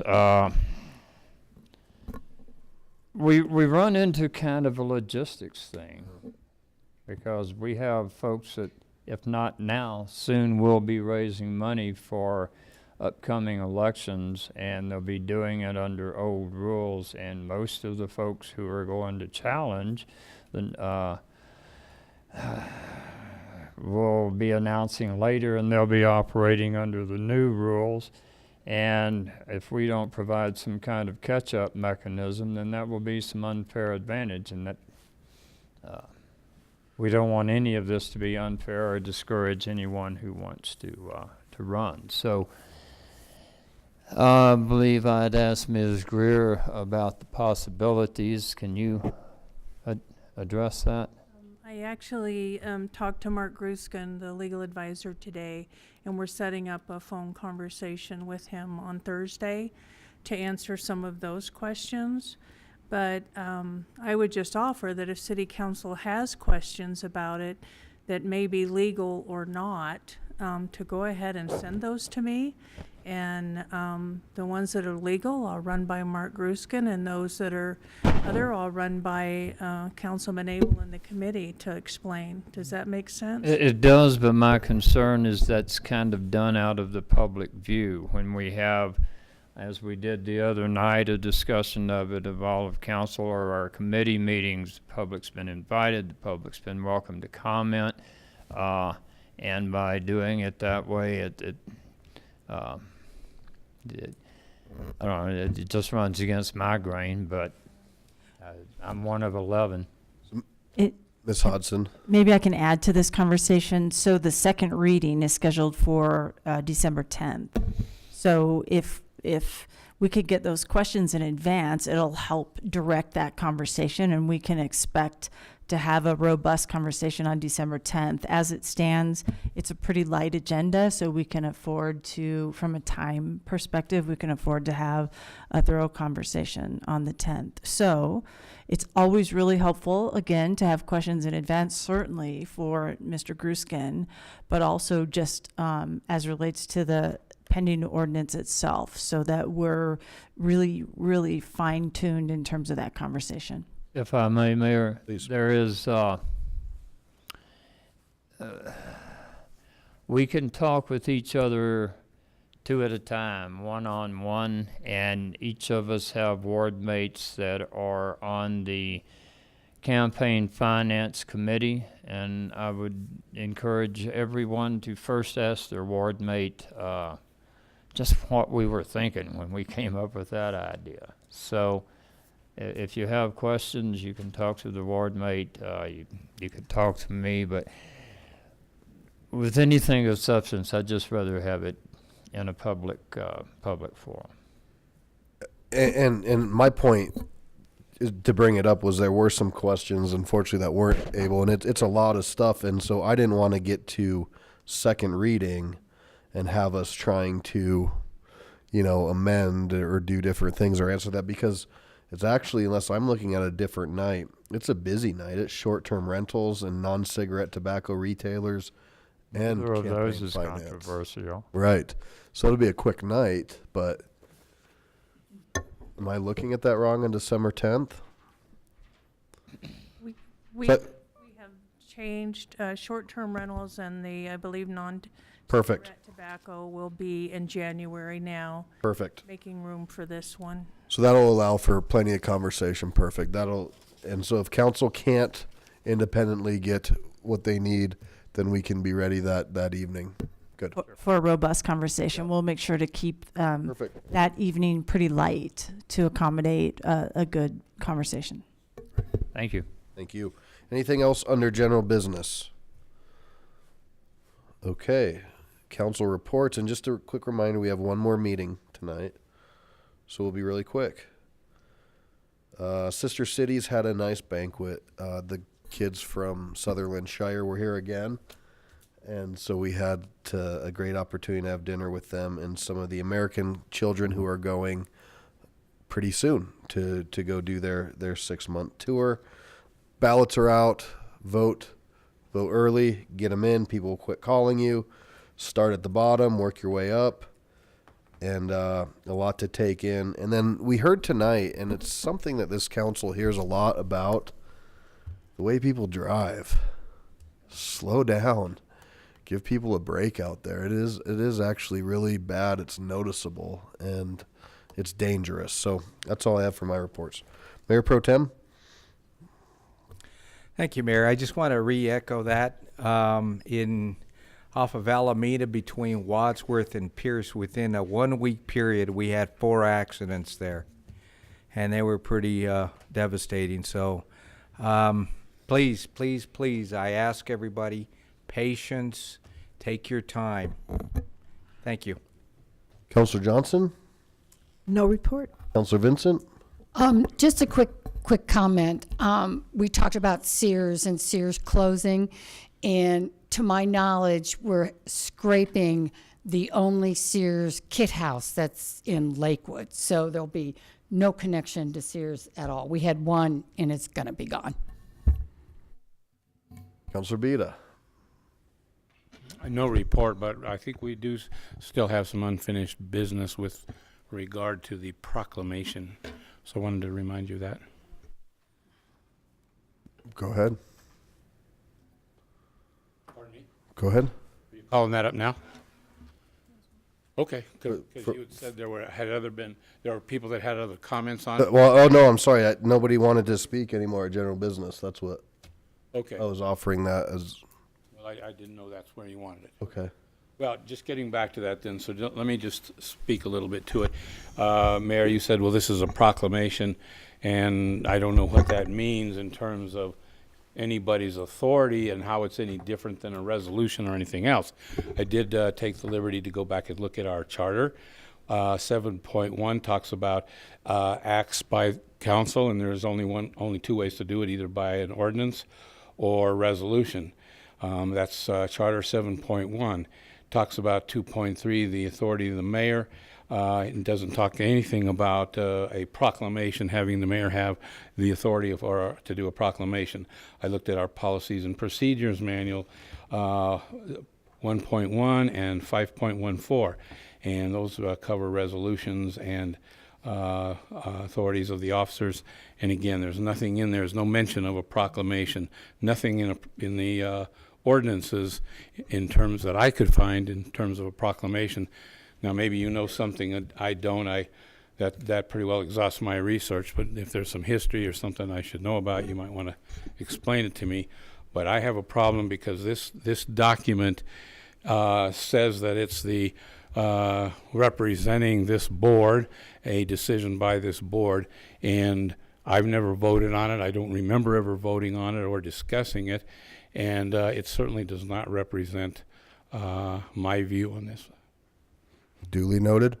I asked Lily to send on more information. This is a mandate by the federal government via the Constitution of the United States of America. And a proclamation is a ceremonial function, and I'm the ceremonial head of the city.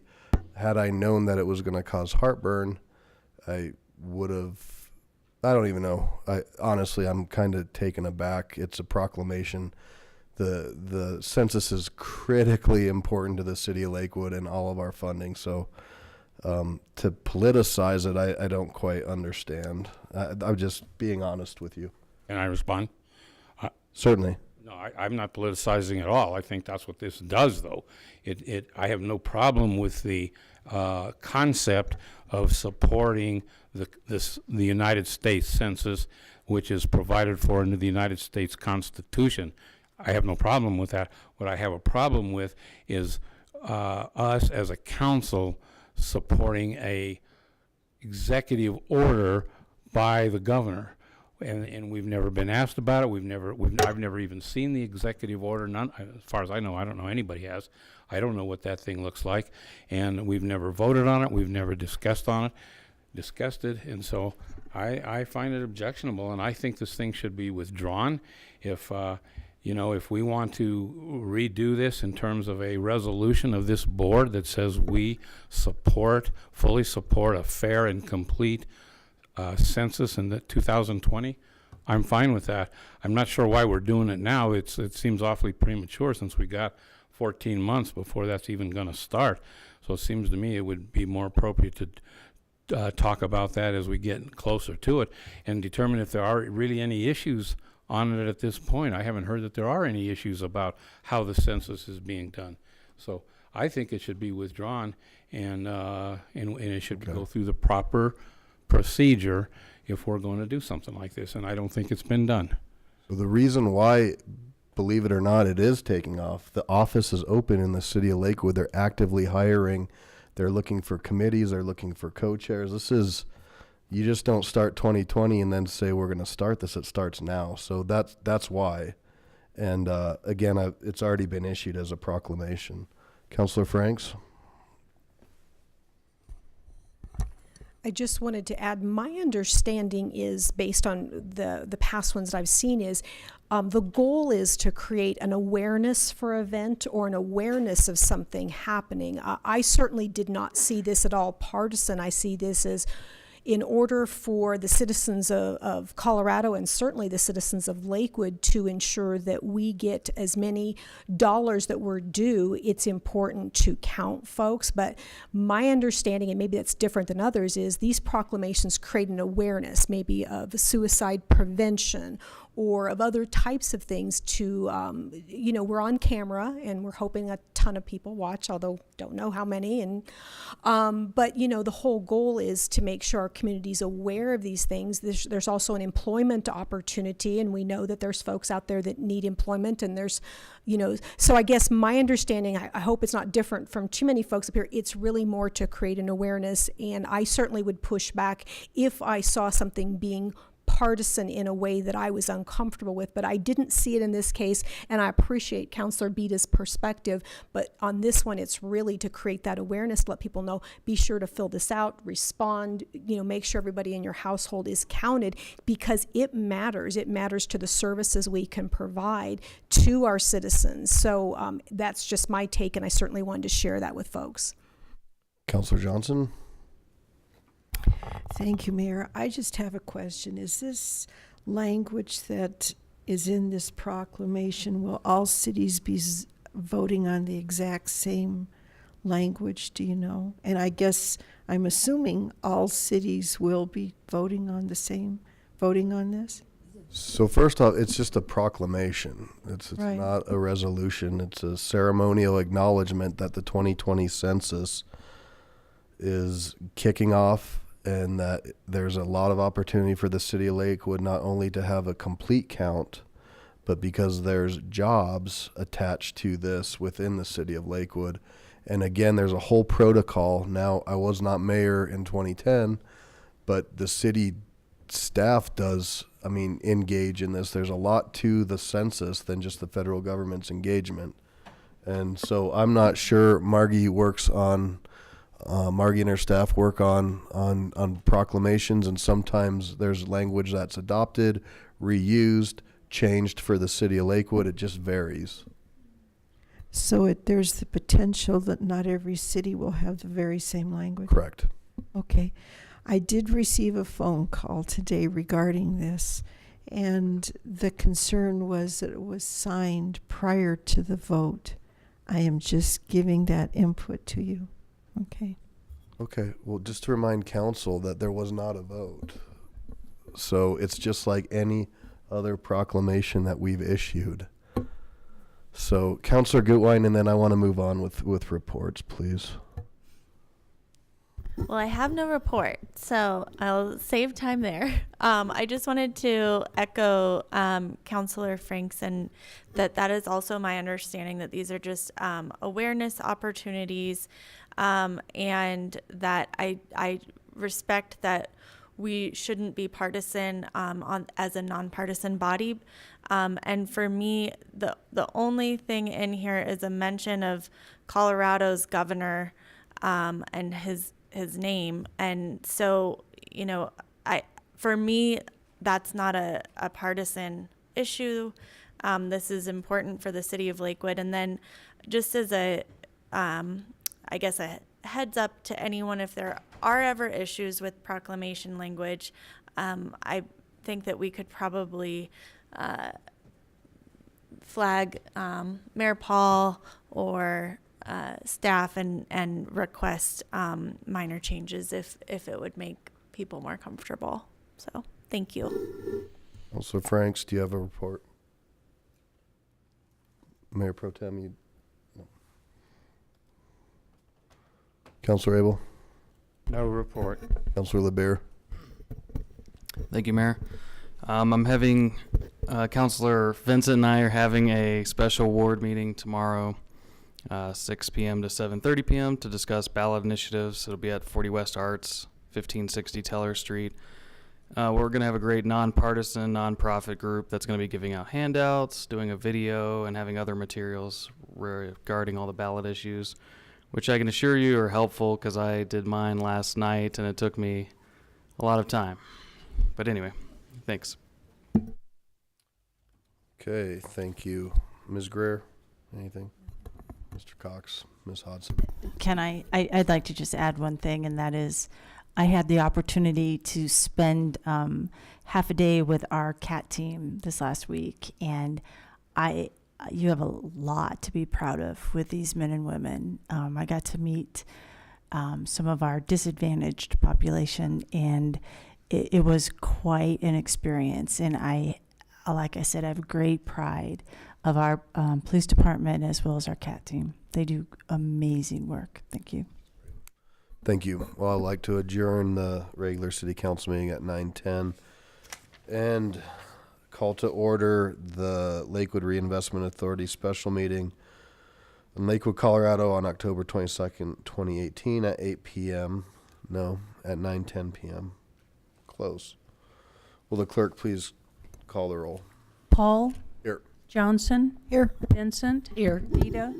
Franks? Royball? Here. Gutwein? Here. Skilling? Harrison? Here. Abel? Here. LeBure? Here. You have a quorum. Thank you. I'd now like to open public comment. Nobody's indicated a desire to speak. Seeing none, I'll close public comment. And I'll ask for the consent agenda, please. The consent agenda consists of items 4 only: the approval of the minutes of the Lakewood Reinvestment Authority Board meeting of October 30th, 2017. Okay, I'll now open public comment on the consent agenda. I'll close public comment, and I'll ask Director Royball for a motion. So, I move for the adoption of the approval of minutes of the Lakewood Reinvestment Authority dated October 30th, 2017. I second. motion is second, and just to clarify, is that accurate, October 30th, 2017? I saw that too. Yes, the last time you had a formal meeting was when you adopted the 2018 budget. Okay, thank you. All right. Motion is second. Any discussion? Please cast your votes. That passes 11 ayes, 0 nays.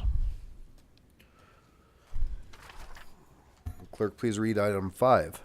Item 5, a resolution and public hearing on Lakewood Reinvestment Authority Resolution 2018-1, authorizing a revised budget for the year 2018 for the Lakewood Reinvestment Authority, and further adopting the annual budget for the Lakewood Reinvestment Authority for the fiscal year beginning on the first day of January 2019 and ending on December 31, 2019, estimating the amount of money to be derived from tax increment financing, and setting forth the appropriations for each fund. All right, I'll now open the public hearing on LRA 2018-1. I'll close the public hearing. And Mr. Smith, do you have a quick update? Or Mr. Dorr? I'm sorry. Mr. Chairman Paul and Commissioners, Larry Dorr, the City of Lakewood Finance Director, but I'm also the Treasurer of the Lakewood Reinvestment Authority, and I was present for the budget study session of the Lakewood Reinvestment Authority on September 17th, and provided this draft 2019 budget, coordinated of course with Mr. Smith and his team, and of course our city manager, who also serves as an officer of the Lakewood Reinvestment Authority. At that time, I just described really the independence of the Lakewood Reinvestment Authority and its special powers under the Colorado statutes to implement urban renewal in the city of Lakewood, and gave a little bit of an overview of the finances. Nothing's changed in the draft proposed budget. What's different about the LRA is that the budget is adopted via resolution, so that's a little bit different. But this 2019 budget doesn't set forth any new projects, any new initiatives. Of course, I gave a little bit of an update as to what's happening in the Alameda Streetscape project. Of course, that was originally authorized in the 2018 budget and is well underway, and we expect hardscape construction to continue throughout the fall and into the early part of the winter and be concluded at that time, and then for landscape construction to happen in the spring of 2019. So for 2019, the LRA's budget really functions as a pass-through for all the various redevelopment projects that have already been approved and are well underway. So there are no new special initiatives, and I have no further presentation for you tonight. Thank you. Well, thank you very much. I'll now entertain a motion. Chairman Paul, I move for the adoption of resolution Lakewood Reinvestment Authority 2018-1. I second. We have a motion and a second. Any discussion? Seeing none, please cast your votes. Passes 11 ayes, 0 nays. General business? Okay, we will adjourn at 9:15 p.m. Thank you.